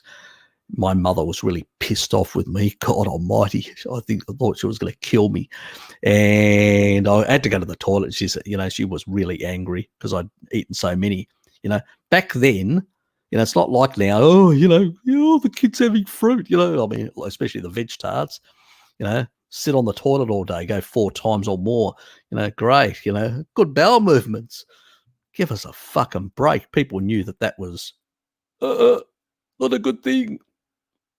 Stressing your colon continuously on a daily basis, multiple times. You know, fuck me. Anyway, get back to this. I like to work out faster. Sorry, went on a bit of a tangent. But as I'm new to working out and generally still weak, you know, don't go too hard. That's what I say. You know, do some, recover. Always recover. You will get the best results that way. And actually, there's actually been studies that have actually shown that doing lighter weights for slightly, you know, and can be just as good. It's basically putting some weight on those hands, you know, and as you get stronger, then you can actually go to more in terms of building those muscles. So you have to go to failure and then again to failure. And each time you up it slightly, because you have to go, as you get stronger, you want to go to more failure in order to basically to enhance the muscle protein synthesis. But generally speaking, go slow in the beginning, you know, build up your capacity, because that's how you're going to avoid injuries. And injuries are not what you want long term, because they can create arthritic pains and all sorts of issues later on. You don't want that. Good nutrition and sensibly building up. And also do a lot of what I call is all body movements. You need to exercise different parts. Otherwise, if you do too much isolation stuff, you can actually cause injuries as well. You know, that's why workers were able to work on land or doing a whole lot of things day in, day out, because they worked all muscle groups, picking up things, pushing things, and doing all these sort of things. So, you know, you do not want to basically do too much isolation stuff. So add to that. Go to my about and you'll find it there. So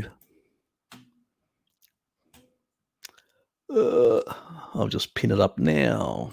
Give me a sec.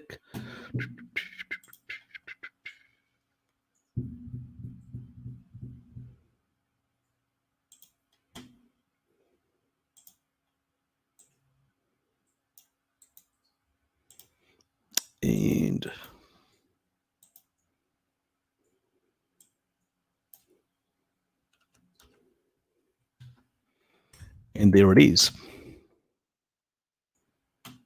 So now, where was I?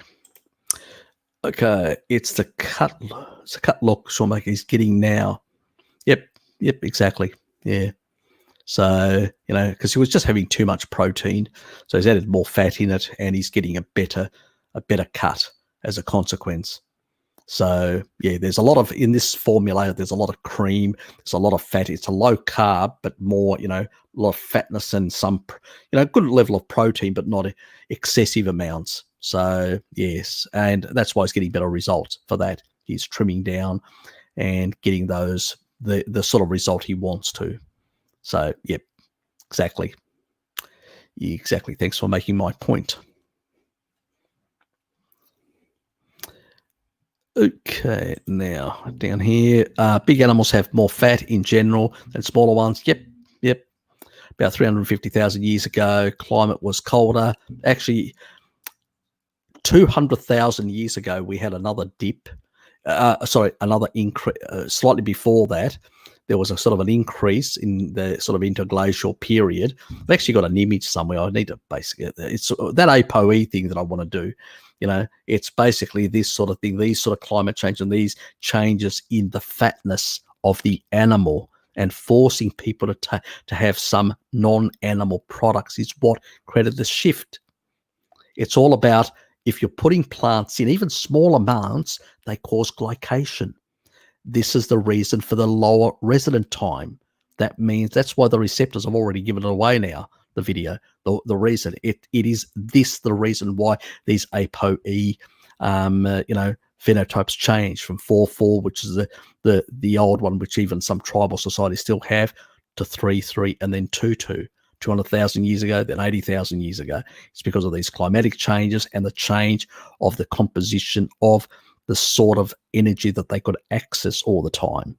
And so these shift, but these were small amounts of carbohydrates, and over a very long period that the body adapted and changed, genetically to adjust to these. Now we've only done this in the last, couple of thousand years. We haven't had time to adjust. And then in the last 20th century, in the 21st century, it's off the show.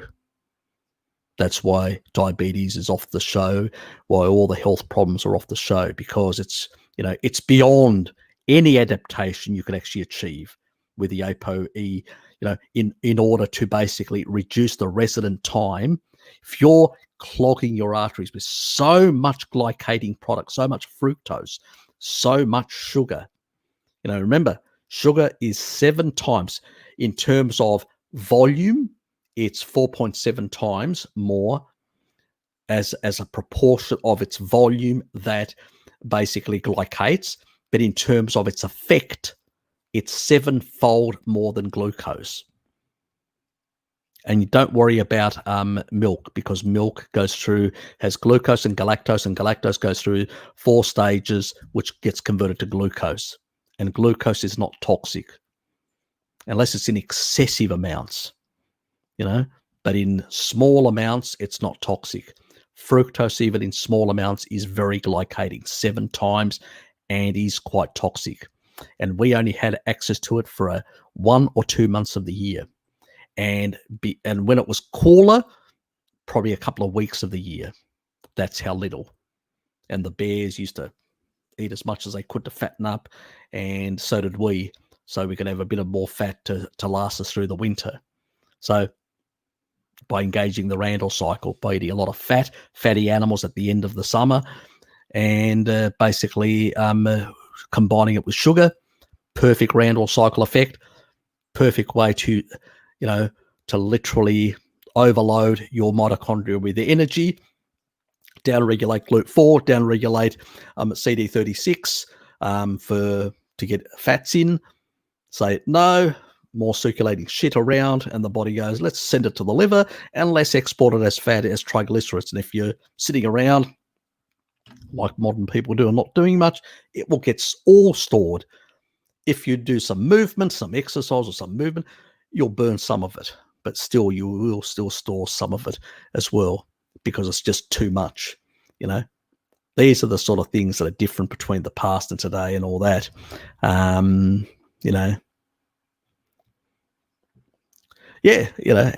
basically these animals, as the climate changed, became leaner and less plentiful.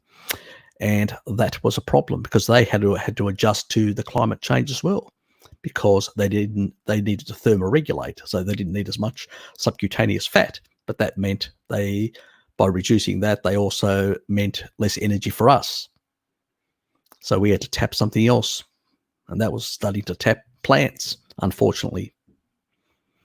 And the decline started from way back, millions of years ago. Anyway, that's another story. Yes. So that's why our brains shrunk before even agricultural appeared by 10%, because the level of energy that we could access, which is the fat, because fat gave us big brains, not more protein. Chimps can consume shitloads, but they got very little fat storage, and they consume shitloads of lean meat. It's consuming more fat and building up fat stores, and also changing the genetic phenotypes to actually encourage to have more fat cells, that basically allowed us then to support bigger brains even in lean times, because we had enough fat storage on tap energy through ketosis to basically support bigger brains. Anyway, let's move on.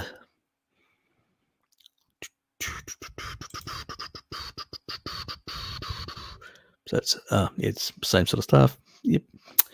And easy to download. Just wondering, is there any way to know the fat percentage, bigger fauna? You can just Google it, you'll find the information. And it varies through the different climatic periods. So that's the other thing you need to take into account, what period they're actually talking about. Yep, YouTube Harry's been talking to about rebuilding my strength. Oh, yeah, I'm with you. Yep, good. Yep, good to hear. What do you about hypothesis that pigs fed corn, blah, blah, blah, blah, blah, blah, blah. I've discussed that quite a bit. Check the end of the last live stream that I did last week with Bart K and Jared, and I actually discussed that actual thing, and I give examples of paradoxes and why I think that there is a difference between plant PUFA and animal PUFA. So check that. I'll be doing a video, so I'm not going to go into it now. But do check my comments back then, and not even Bart disagreed with me. He agreed that my hypothesis and the way that I presented my arguments were very valid and scientific. So go and check it out. I don't think Bart would disagree with me because he was there and he agreed. People saw it. So check my last week's. How bad is dawn phenomenon? High fasting glucose on carnivore? Look, it can vary. It can vary also due to genetics between people. Because at the end of the day, it really comes back down to the level of cortisol release. Some people will release more cortisol than others, depending on how you slept. There's so many factors. Environmental toxins in your environment can actually have an effect, because one thing that cortisol is supposed to do is increase your glucose in the morning when you wake up. You need that energy boost, So two things happen. Gluconeogenesis pushes up a bit more energy out, and you get a bit of extra sugar and a bit of extra ketones and fats coming out. And why? Because you need the energy. So you can then grab your spear, and then as a midday persistent hunter, you can go out and actually kill something to eat at lunchtime. So you need that extra energy, you need that extra glucose, you need those extra ketones and fatty acids to basically give you that energy, that sort of boost that you need. That's why glucose sort of varies all through the day. It's not a good measure. HOMO-IR, which is your insulin number, is far more important. But the problem is when you're on a ketogenic diet, and then they give you and you're very insulin sensitive, and they give you a big bolus and your insulin spikes quite high, it can actually give an artificial reading. So it's better not to have it in a fasted state if you're on a carnivore keto diet, because you really get a bad reading, which is the other side of the coin. Okay, I eat fat and carbs. Aren't immediately triggering the Randall cycle. Depends. if you've basically had, let's say, you've had less than the amount.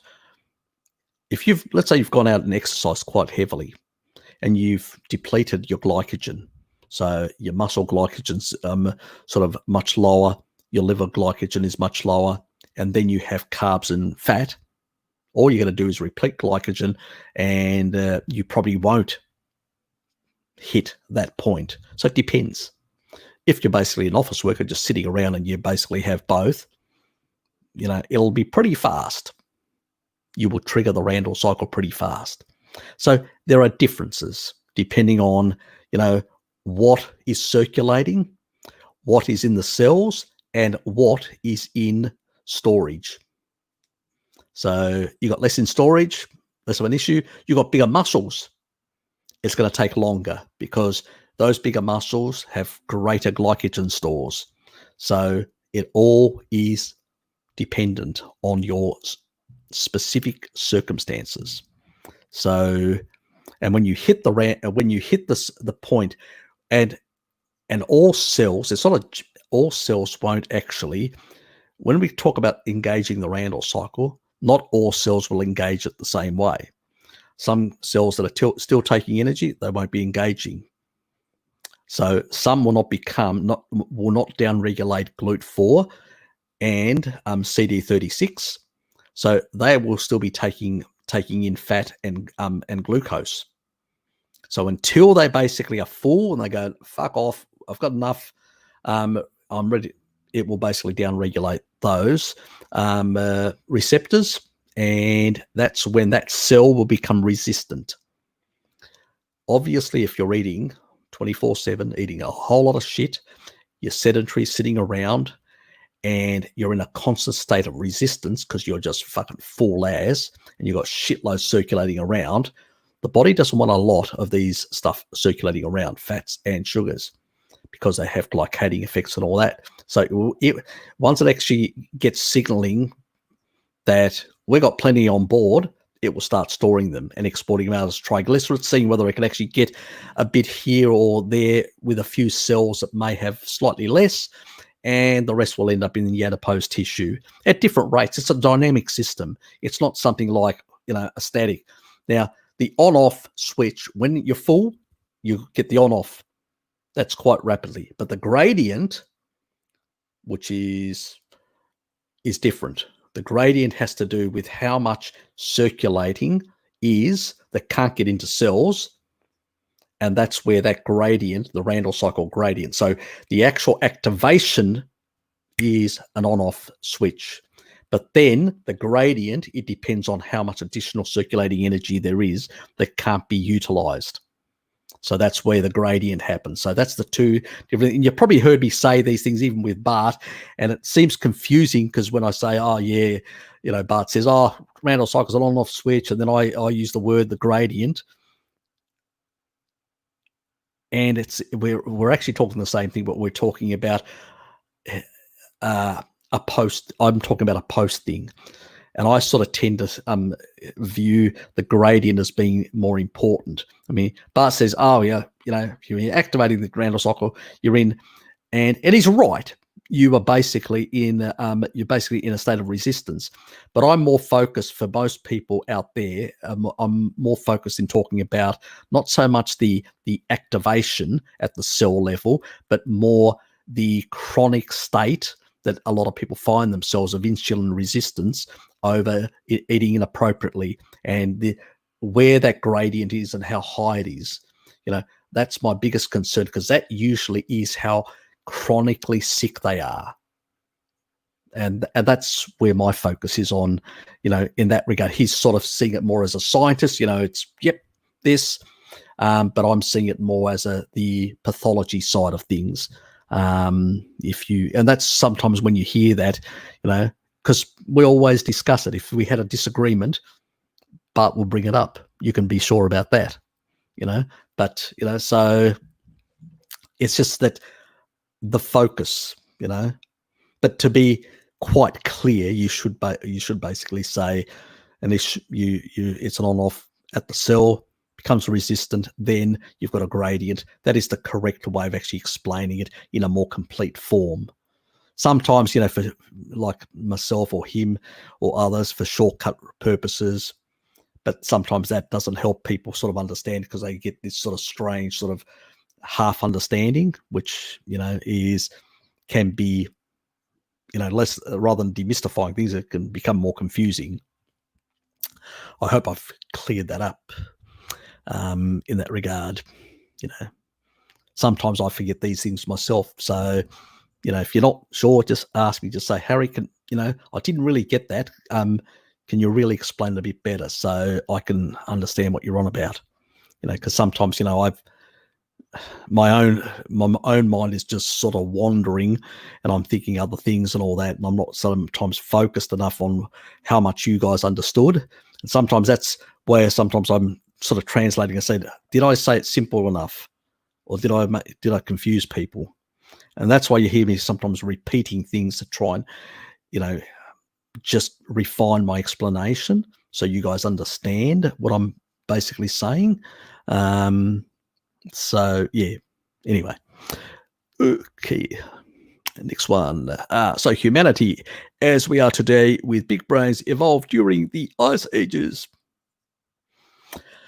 Yep. 2.8 million years ago, between 2.8 and 2.300,000 years, and 2.5 million years ago, it took for the Neanderthals to appear. So as you know, they were the hominins that evolved into Neanderthals. They had to start, you know, as it started getting colder and colder, 2.8 million years ago, they started consuming more and more, you know, animal fat. And the more animal fat they continued consuming, they were able to support bigger and bigger brains. And they had to get a bit more smarter, because initially there were lean times as well. So they, you know, and it was harder climate, harder conditions. So they had to, you know, learn new hunting techniques, new methods and all that. And new approaches how to access more of these animals. And as a consequence, you know, that sort of ingenuity, you know, through building better weapons, better hunting techniques and weapons, over time, that also created, you know, it improved the brain, you know, it improved their IQs, it improved their general, and it sort of, and then the food itself just encouraged more greater growth and was stimulated. So there was something there stimulating that requirement and all that, those necessities. It was all due necessities, you know, of better hunting, better spatial perception, you know. So, you know, men tend to have, because they did a lot of the hunting, tend to have better spatial perception, you know. That is an important component as well of intelligence. So it's these sort of things that actually magnified over time and all that. But also women have some of that, and because of the plasticity, there can be variations between women as well. And we saw with the savanna chimps, you know, some variations and some changes in demographics and all sorts of things. So these are not fixed. So let's not oversimplify the things and all that.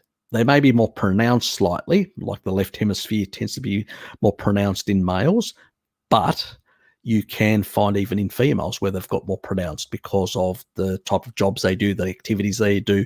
You know, it's usually people that are in the sort of the applied sciences and stuff like that. So there can be variations, and how much is driven by genetics and how much not, there's still a lot of question marks and a lot of that sort of stuff. Men tend to do a lot of spatial things they have, and their jobs have been more spatial. So is it really that their brain morphology develops in that way because of their activities they do, or because they have something separate in terms of morphology to women? You know, these questions haven't been asked. We've got a lot of question marks on a lot of areas of science. That's why I say I put question marks on all those things. I can say what the you know, in terms of percentages there are, and the sort of activities and the cultural activities that we encourage boys to play with certain things that encourage that spatial, and women less with dolls and whatever. But that's a cultural thing. If we take away that cultural thing, could we see other sort of things? We do see it in some people in certain professions. So the plasticity, how much, there's, there are still some variations there, but how much is that more pronounced due to activities and stuff like that? So I still put question marks on a lot of that sort of stuff, because as an empirical scientifically minded person, we need more experimental data. We need more replicatable results, and be able to show that and do those sort of biopsies, do those sort of things that will basically can confirm those things. Put people to do certain activities over a couple of decades and see what happens. Do sort of randomized control studies in those sort of cases. It's very hard to do it. Maybe we do it with rats initially to get some sort of idea, and then we try it all with chimps, even better because they're closest to us, and see what happens to their brains, to get some insight. So there are things that we can do. So I still have a lot of question marks, and as I always say to you guys, that when you hear somebody telling you with confidence that this is the case or that is the case or whatever, you're dealing with a crackpot. When you've got people that are still questioning and still skeptical about certain things, and know that we've still got limited data on a lot of questions, we know some things that are firm, like absolute truths, like the N15 data is an absolute. We can see that in the bones. We know super hypercarnivory existed in the past. Nobody can dispute that. Some of the other variations and all that are over time and adjustments, and we've still got a lot of question marks over. And we have to be honest about that we do still have questions and a lot more to understand and learn. It's really important that we maintain that integrity with science, that we don't basically succumb to speculation and basically fashionable sort of pseudo crackpottery that a lot of people like to, because everybody has a tendency of wanting an axe to grind. I'm not out there to grind any axe. I'm there. It's like basically, does this work? Will this give me longevity? If I do this, this, and this, will this improve my health? Will it do that? I don't give a shit about the politics. Let the other morons play with that. If they want to play Russian roulette with their life, so be it. Fucking idiots. Anyway, probably went again on a fucking tangent, as I usually go. What protein fat sources would have been available in Africa 200,000 years ago? And what of the diet of African inhabitants would have been from animals? It would have been very high. The N15 does not lie. So the N15 isotope analysis is definitive. We were super and hyper carnivores. It's slam dunk. It's not even negotiable. And then you've basically got all these weapons, spear tips and spear tools and different sort of flints and stuff like that were basically there. And these big, massive locations where people moved around, big fires, big burial grounds of bones. The archaeological data is littered. The N15, data is comprehensive on that. When you've got higher protein from plants, you have the N14. When you've got more from animal sources, it is N15. We had in the super to hypercarnivore levels. We were consuming even more. We were actually eating other carnivores. That's how high our levels were. So, it's a slam dunk. I don't need, the archaeological evidence is there. People can argue, they can argue, oh yeah, maybe it was a burial site, they were vegans and they loved their animals and they buried them all in a lump, this sort of crack pottery stuff. Yeah, that's why they had all these cut marks on their bones, because they loved them. They were furry little creatures that they loved. What a lot of nonsense. So it's quite clear, it's yeah, it's not even arguable. It's only argued with crackpots. You ask any archaeologists, you know how they can differentiate between an agriculturalist and a tribal person? Their teeth go to shit when they become agriculturalists, and they also have endemic anemia levels and iron deficiency. And it actually, you can see certain little white little dots on their cranium where it shows basically severe anemia. You don't get that with tribal people. So it's quite clear what our original diet was and what we sort of went to because of the climate change and the loss of, we grew in numbers globally, and then the mega beast declined in numbers and we had less fattier foods. So something had to give. So we were forced into agriculture. Initially, we just basically had a lot of wild, so 10,000 years ago, it was a lot of wild plants that we started using and semi-cultivating. Like we were in one location, we'd just drop it. We always were close to rivers, so we could access also fish. And we know that because when we look at the isotope analysis of the actual people in those days, we can actually see that they did consume quite a bit of fish as well, because they couldn't get enough land animals to hunt, so they actually started consuming more fish as well. And the isotope analysis actually shows that. So we know that sort of change that happened from these isotope analyses. So it's quite clear. And then about the most earliest civilizations that basically took on tillage. So they were able to basically use tillage for the first time in the Middle East, was about 3,500, between 3,500 to 4,000 BC, more or less, when we got into tillage, when we got into proper sort of more modern farming, where we were basically starting to cultivate and get higher surpluses and all that, and we started creating bigger communities and stuff like that. So that's really when. So it took us something like anywhere between 4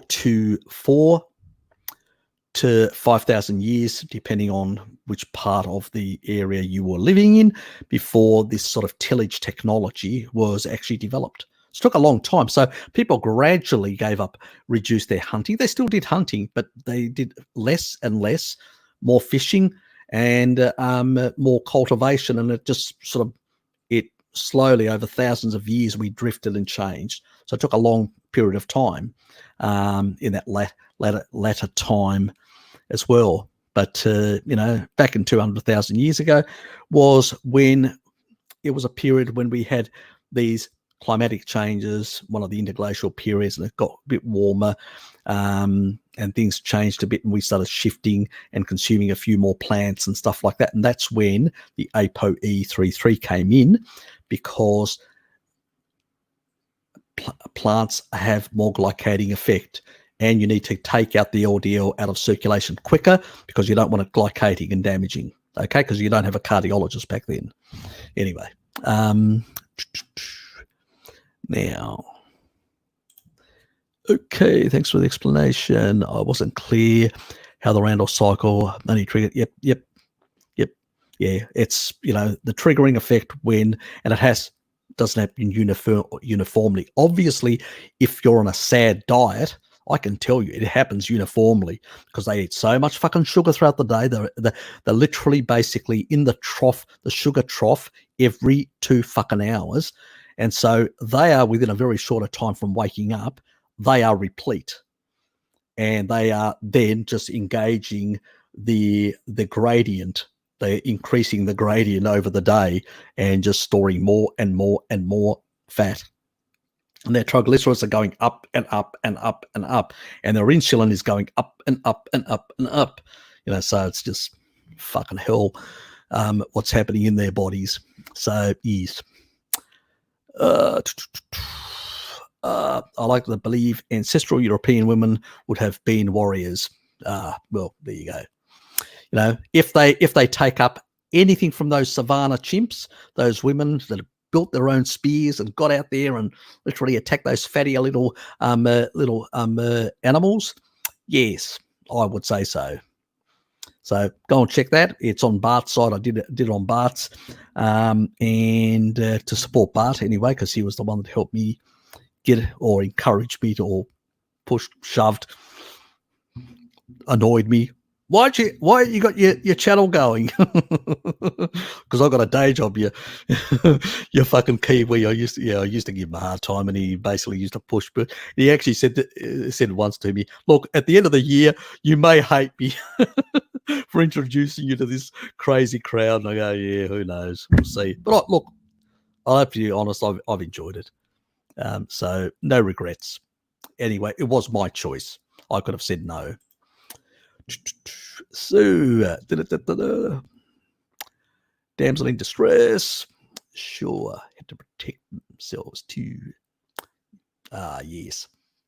But the funny thing is, if you look at the chimps, because until we get to civilization and then we actually create, a class system, people that hold more surpluses and actually are able to keep everyone else as slaves underneath them.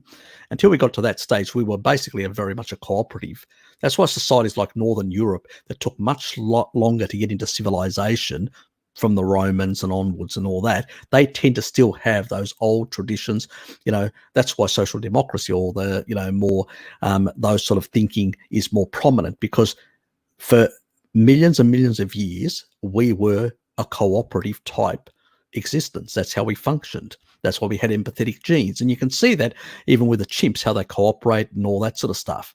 It's not dog eat dog. That's what happens in the actual chimps themselves, where they have small amount of males, a lot of females to have a good time with, and pretty much they kill off a lot of the males so they can dominate the female numbers.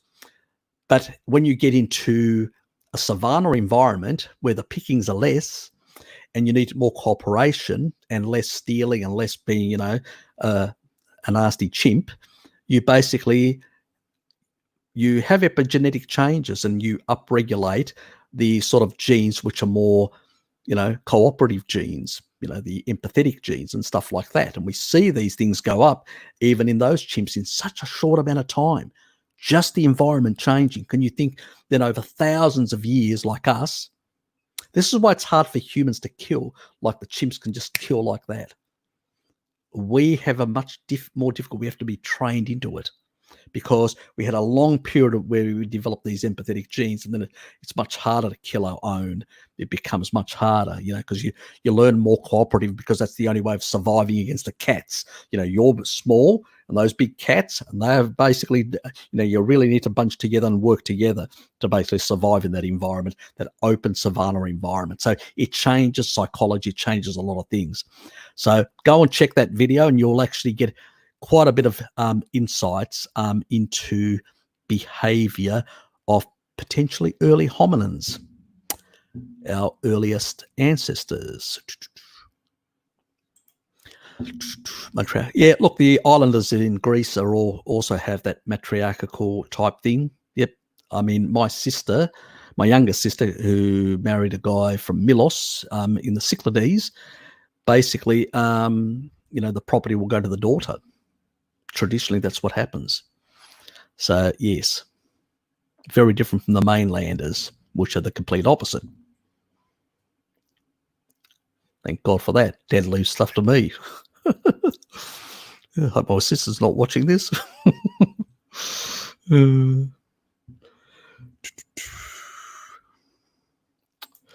Yes. Okay, is it okay to consume juice? The juice of a bacon fry-up. Any worried about the preservatives used in bacon? Depends on, I actually, the only stuff that I actually use is I get stuff which is smoked, has no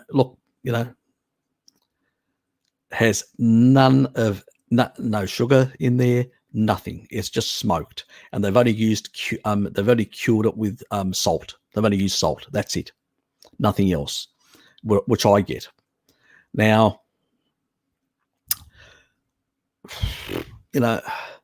I'm not going to go have a go at anyone who basically will get with something in it, in that regard. Just don't do it that often. But it's probably not a really good idea to have too much of these fillers and preservatives and all that. When you look at a label and you see all these numbers, I don't buy that stuff. It's man-made preservative, and I go, no, I won't have that.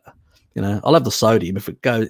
Like I get one brand of like another cured meat type thing, which is an Italian pork, and they've cured it with salt, and all it is pork salt. That's it, nothing else. And I'll get that. And a mate of mine goes, it's a bit more pricey. Yep.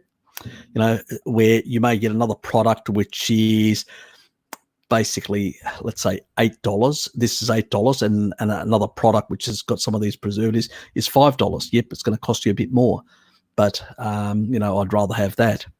The other way is to buy your own, like larger piece of pork, and cure them yourself or smoke them yourself. That's another option. That's one thing that Pim's waiting for from Bart, a smoker. Yes, he still owes her a smoker. Yes, that would be nice. I've got a mate, my Polish mate, that's got a smoker, so he does do a lot of smoking and sometimes provided us with some nice things in that regard. So yes. Okay, thanks. Had a chat with some colleague, read from African Diet, and they claimed 80% was from plants. Yeah, look, there's many today Africans that consume quite a lot of plants. Modern Africans, yeah, quite a lot of them. They live in cities and all that. The amount of tribal people like them, or semi or pastoralist or semi nomads, like the Maasai, the Sand people and all that, they're dying out. They're very small groups. Most people nowadays, it's because you've got a lot of them have moved to the cities. They're big in populations, and it's not even, these people never ate bread. They never ate rice because it wasn't indigenous to Africa and all that. But if you go now to Africa, you'll see plenty of rice consumption, plenty of wheat consumption, especially in the cities, and plenty of other grains. Because and if west part of Africa in the past, what they used to do? There was seasonally they had a lot of insects they would basically hunt the insects to get extra protein. So they would actually collect that. They don't do it as much now. The funny thing is, they actually create insect flour like they're collected. They consume less. They import our flour and they export into the alternative, the people that are doing paleo or keto. They export their insect flour for Westerners to use, who basically are trying to do low carb diets and stuff like that. That's how funny it is. So I mean, and there's even a South African company as well that does a lot of export of insect flours. So yeah, Africa's completely different nowadays. We're talking about, you have to go back, and look at the old anthropologists that went to Africa and looked at the traditional diets of these people, like George V. Mann, people back in the 60s and 50s and stuff like that. That's where you're going to get a real insight of what it is. The last one or two generations, irrelevant. It's completely different. A lot of them have westernized their diets. They live in big cities, and a lot of them actually eat like a lot of the islanders in the Pacific. They've sold all their fishing rights to the Japanese or the Taiwanese or whatever, or the Chinese, and pretty much you go into their supermarkets and all these noodles and shit like that, and all these, and they've got so much diabetes they're amputating 40 limbs every week, on these small islands. That's how bad it is. So what people ate back then and what people eat today is completely different. So you just cannot compare. Yeah, very different story.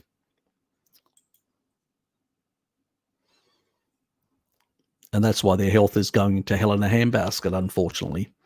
That's why even the World Health Organization has got massive, like about zinc, iron deficiencies in a lot of these third world countries that are basically people are too poor to buy meat in the cities, and they're consuming too many grains, and they've got massive deficiencies. Go to the World Health Organization and look for iron deficiency. You'll see all these countries listed. That's how bad it is. We've fucked them. We've debt imbonded them since the 60s and 50s. We got them to take a big whole lot of loans. Their ruling classes basically took them and put them in Western banks, and then since then we've been screwing them on the interest, and they've been paying through the nose and becoming poorer and poorer. And you know why they've gone over to the Chinese? Because the Chinese have basically put a whole lot of money into their economy, not because the Chinese are benevolent, they just want their resources, but they've put a whole lot of money into their economy, built up their economy, and now they're booming. They're doing double-digit growth, some of the African countries, and they're starting to get wealthier, and now some of the middle class can afford more meat than what they used to. That's the funny thing about it. So you got to really look at countries, and you got to really look at their history and what's been happening and stuff like that. Looking at diets that have changed over time tells you very little. And then also there were, for a longer period of time, some people that are agriculturalists. So if you go to certain areas to the north of where the Maasai live in Kenya, there's a whole area there where there have been agriculturalists for a number of generations. And they are shorter and much weaker and all that. They have been, and basically they've been the Maasai bitches, because they don't get in the way of them, So they used to raid them many times because they couldn't fight them off. And used to take some of their women in the past until the colonialists came in and stopped all that. So yes. When you look at that sort of stuff, you start realizing, it's a very different story that some people tell you. Yep. Okay. What do you think about the cause of heart disease, hyperinsulinemia, or PUFA? I would agree with both, but when it comes to PUFA, it would be only the plant-based PUFA, not the animal-based PUFA. So that would be it. And there's Gerhard Spittler, the Austrian, and there's a number of others. There were basically studies back in the 1983 and 1984 where they did mechanistic studies showing lipid peroxidation. And since then, there's been plenty of studies showing lipid peroxidation very high from PUFA from vegetable oils. So it's well known. They oxidize and they cause damage to and then insulin and hyperinsulinemia, which comes from sugar. So excess sugar and all that sort of stuff that goes into the diet, that glycates all the lipids and in all that, and causes all sorts of damage. And so all this on steroids, like the standard diet that people consume, all that contributes to it. So yes, it's a nice symphony of shitloads of sugar and rancid oils. And those beautiful aldehydes that are in the plant oils that rip your basically lipid rafts apart in your cell membranes. They really do a lot of damage.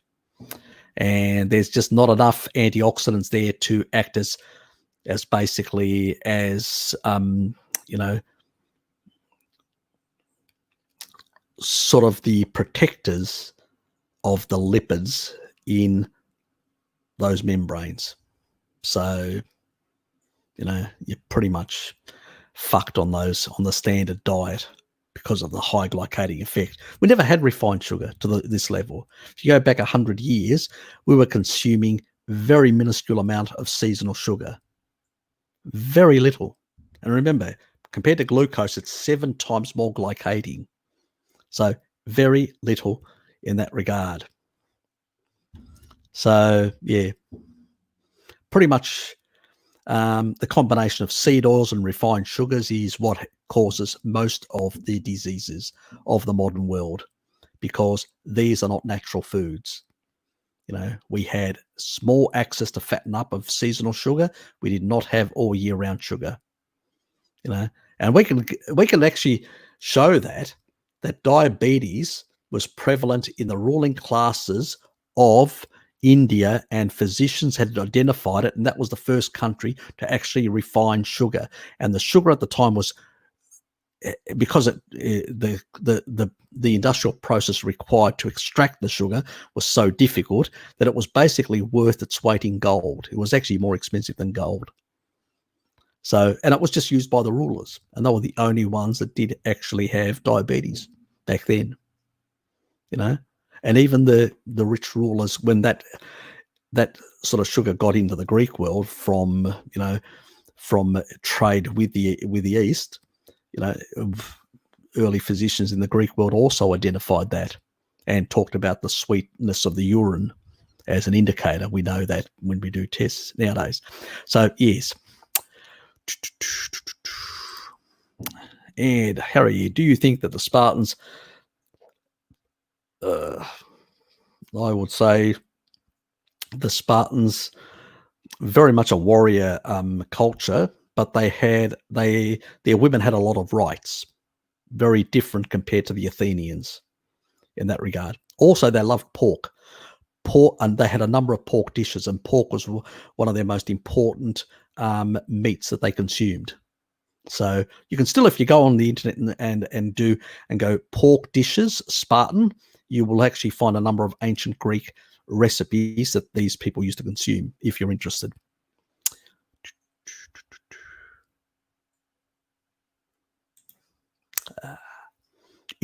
That is the question. Is orange or apple juice all right? Definitely not. That's like glycation on steroids. That's what it is. It's basically the perfect glycating product to create as much stickiness in your blood vessels as possible. No. If you're going to have an orange, just eat an orange. You're going to have an apple, just eat an apple. Do not basically consume that in a juice.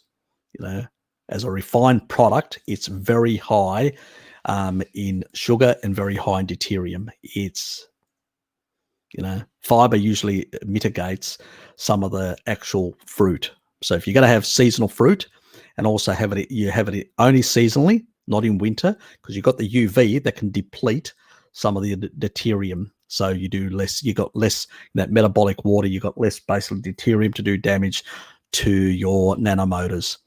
So yes. 95% bacon here is sprayed with liquid smoke, not smoked. So fucking annoying. Yeah, I know. Yeah, look, I get it from a company in the south of Hobart, and the butchers down there, they actually smoke it in a smoker, proper smoker. So, yep, it's not that price. It's not a couple of dollars. I mean, compared to the other stuff, I pay possibly about, you know, it depends on whether they've got it on special or whatever, anywhere between $1 to $2, maybe $2.20 more than the other bacon. But, you know, I prefer it, you know, in that regard. So, yeah. And also it has less, it doesn't have it's nitrate free, sugar free, and it's just basically smoked, nothing else. I think I've shown it before on my channel. I won't go and grab it now, but I've shown it before in that regard, and it's from the south down. Yes. Seth of Hubert. Usually, yes. Look, even sodium nitrates, which is against pathogens and stuff like that, the quantity is so small. I mean, there's more in vegetables. In green vegetables, they've got more nitrates than basically what bacon will have. And also is a vasodilator. So it'll actually increase nitric oxide, which actually is better for your blood vessels in that regard. I just don't like having too many things. I just like smoked, I like the flavor. I don't, you know, it has no other stuff in there. I get citrulline basically for my vasodilation. I don't need additional stuff. But that's me. But if somebody was to give me a sausage that basically had sodium nitrate in, I wouldn't worry.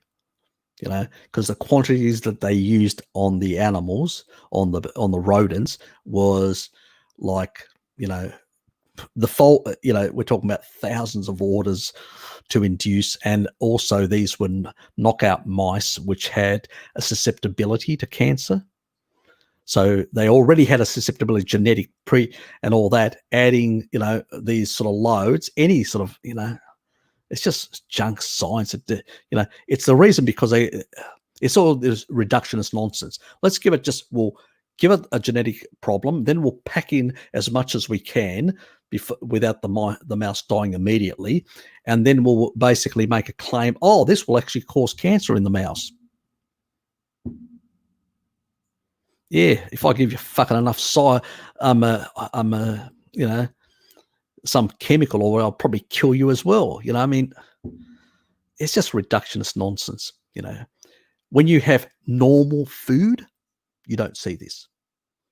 When you give the rat normal food, like I will show that when I do that on the PUFA thing next week, you will see that basically rats that are given bacon and only bacon actually is protective, even though they give them a thing that induces cancer. It is protective. So it throws out the PUFA argument, one, and from the animal source, and also basically shows that real food does not induce these sort of things. It's all this artificial bullshit that academics do, because you know what? They like doing this sort of bullshit because they can get better tenure. They can basically go to their mates, look, I got published. Stick it up your ass, you dickhead. It just confuses people and creates, oh, Bart's around. Hey, Bart, you want to come on, mate? Interested, mate? Where are you? What's happening, tax dodgers? Oh, fucking hell. Isn't he a bundle? Isn't he a bundle of joy?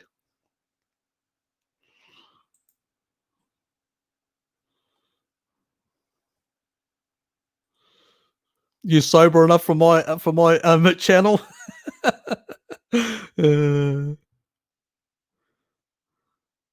Oops, I've lost my spot. Shit. I'll find it. Give me a sec. Give me a sec.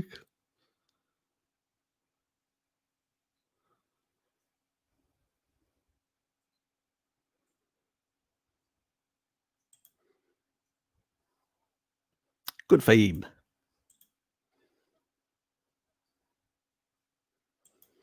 Yep. Look, it's great stuff.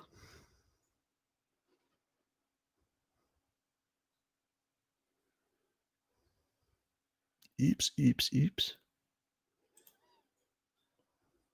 Yeah, so does my dad. He uses lemon juice in salt water. He likes it. I just put lemon juice on my steaks. I love it. I don't put. A bit funny with my sausages. I prefer putting a bit of mustard on, but so French mustard without nothing else, just no crap, no shit. So I'll put a bit of that on top. Yes.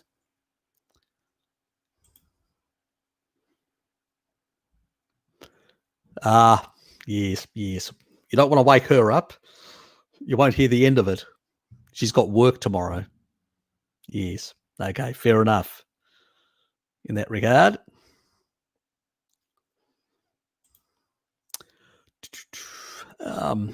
You just don't give the rats bacon cured with sugar. Exactly. Yeah, but the problem is when they actually, the standard chow has a bit of lard in it, so they can accuse it's the lard we've been using for thousands of years, and it's got a whole lot of sugar in and a whole lot of seed oil in. So you've got toxic oils, toxic refined sugars to glycate everything under the sun, and then they point the finger at the bacon, or they point the finger at the lard. This is a sort of crackpot science that these people do. But when you do clinical studies and you separate, or you look at, like I said, with a bacon only, you get a completely different result. And that's the difference. Yes, it shoes.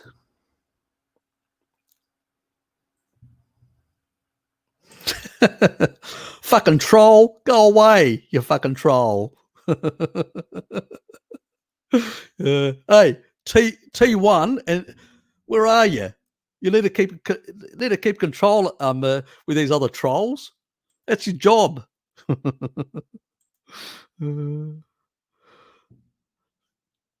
Mustard dressing, yep, chicken, yep, fair enough. Whatever works for you. I had some yesterday, some nice fish at Dad's place. He cooked it with veggies and all that because my mate wanted bloody veggies. So we basically gave him a lot of the veggies. Dad just had primarily, he had a few, but not too much. I just cleared out made sure I just got the fish, and that was really nice in that regard. So I enjoyed it. But, you still got to be sociable to some extent. But it doesn't appeal to me anymore. The only thing that appeals to me is ice cream.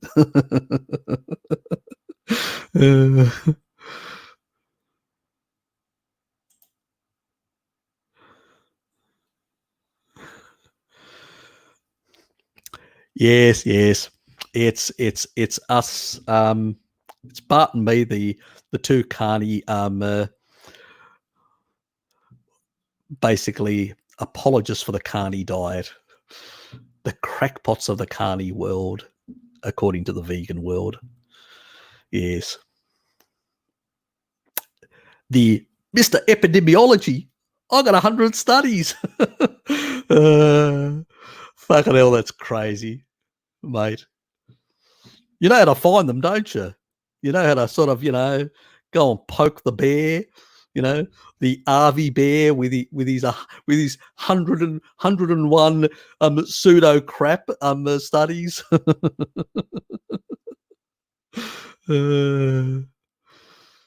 God, I'd be laughing right through all that. I'd just basically be taking the piss out of him. I wouldn't even argue science. I'd just, because he's not arguing science. He's just arguing pseudoscience. I'd just take the piss out of him, call him a soy boy and everything else under the sun, because that's the only thing you can have a conversation with these dickheads. It's not as if anything intelligent comes out of their brain-fogged brain. And StreamYard again and slow down. Come on. More questions pop up. They're going to pop up immediately. Boom. Yes. Oh, we got one, but the other ones haven't popped through. Hang a chicken out. Oh, your flies and wander around when you have guests to leave. Oh, is that the trick? Helmet blister. Okay. New technique.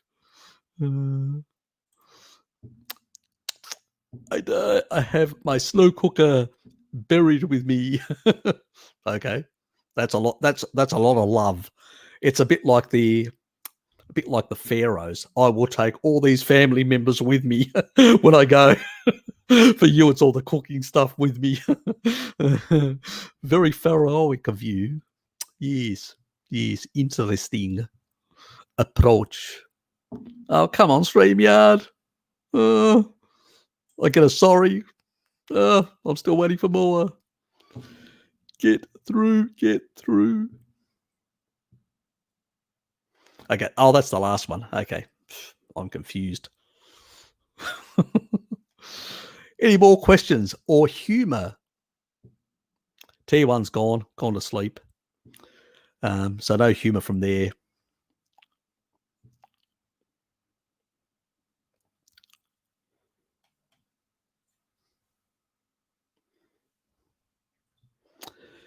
Come on, guys. Some questions.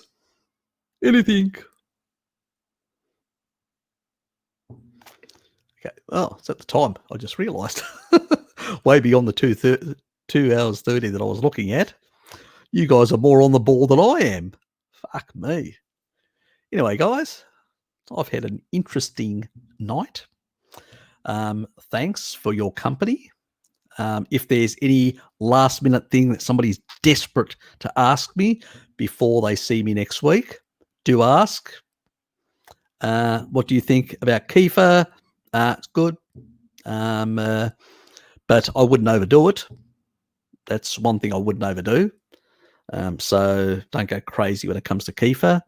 If you take a vitamin D, then do you need to take other vitamins? MK4, or have some brie or some liver. Brie's easier because it's only got per 100 grams or 3.5 ounces, it's only got 0.5 grams of carbs, very little, and it's loaded with MK4. So that will take that calcium and direct it in the right place. So, yep. So that's what I would take. And I would also, when you're taking your vitamin D, midday, like you would naturally get it, midday. You do not want to take it in the evening because it will interfere with your sleep. So, and your melatonin production. So you want to take it midday. Always take your vitamin D midday with some fatty food. Okay. And I'm thinking my coffee did not kick in yet. Okay. It's not really working for you. Yeah, thanks. Thanks. Good night as well. Yep. It's got a very good amount. But it depends. If you've got things like cardiovascular issue, you've got calcification, soft tissue calcification, kidney stones or whatever, where everybody's at a different stage, you may want to supplement for a short period of time to deal with that. It really depends on your circumstances and all that. Bart's, I think, gone, but you can also pretty much go on consult with Bart for him to set you up with a meal plan or a protocol in that regard. If financially you're in difficulty, have a lot of difficulty, and you're really in the shits health wise or whatever, drop me a line. I'll give you a few tips. So hopefully that can help you. Yep. Thanks. I appreciate it. Could the accumulation of lipofuscin be the reason for CD38 working overtime with age? We don't really know. There are theories, but we don't really know what is causing this increase. It seems like it's a natural progression is what typical doctors and researchers will say, because they don't know why. So they have to say, it's like, blood pressure, it naturally goes up as you age. Yeah, but the Maasai warriors up until at the age of 80 have the same blood pressure as young in the people in their 20s. It's just bullshit. They don't have an explanation. They just say, it progressively gets worse. Everything progressively gets worse, but they don't have a reason for it. They don't tell you that you've been fucking your nanomotors to such an extent with all the shit sugar and seed oils you've been having all your life that by the time you get to that stage, I think that the CD38, because it's involved in like bone remodeling and all this sort of stuff, and it has some sort of effect in dealing these enzymes, it's sort of like a protective thing that's actually happening.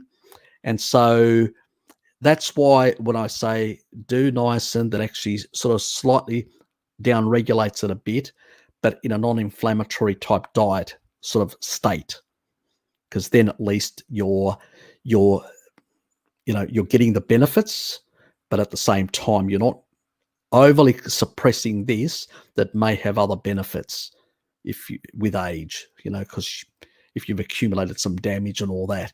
And because we don't know, there's a lot of theorizing and a lot of question marks, but we don't know. It's like we know the effects of gravity, but if you ask somebody to explain what gravity is, they don't have an explanation. It's a lot of things we don't have a deep understanding. We can see sort of how things interact and respond, and then when you do this, you'll get that effect. But why you get that effect, we still don't know. So we've got a lot to learn. It's going to be interesting as we move along in our life and we learn more. So quickly, things, more grains and plants than Spartans. No, go and see my N15, mine on the ancient Greeks to see what they ate. They didn't eat a lot of plants. It was actually after Alexander the Great, after the Hellenistic period, that is when a lot of foods from the East started coming into Greece, more plant-based foods coming, but not a lot even then. So go and check the ancient Greeks in the N15 and you will see what they really ate. I've got it on my, so you can actually go and see it. Anyway, guys, we are at the end and everybody's throw 2 bits in that regard. Good. I hope I'm sort of, improvements, motivation, Yep. And no, it's not the mold. It's just basically the bacteria that they use actually produces more. And Gouda is the same. Gouda tends to have high MK4 as well. But when it comes to brie and camembert, it's just MK4 and no other menaquinone. So I think it's the specific bacterial strains that they use specifically for those 2 cheeses that tend to only produce that type of menaquinone, which is the animal form that we like to convert everything else to. Yep, that as well. That's why I get raw cheeses from France. Yeah, look, it's not too bad because it does have good menaquinone 4 levels as well, because they usually put, after they've pasteurized, they usually put those bacterial strains in there. So in terms of that, but and they put some, if it's the French ones, they do put back the enzymes as well. But if it's non-French, they tend to not, which is a real, yeah, I know, they're being cheap asses about it. So you lose some of the nutrition in that regard. Anyway, I think that is it. Thanks, guys. Appreciate it. So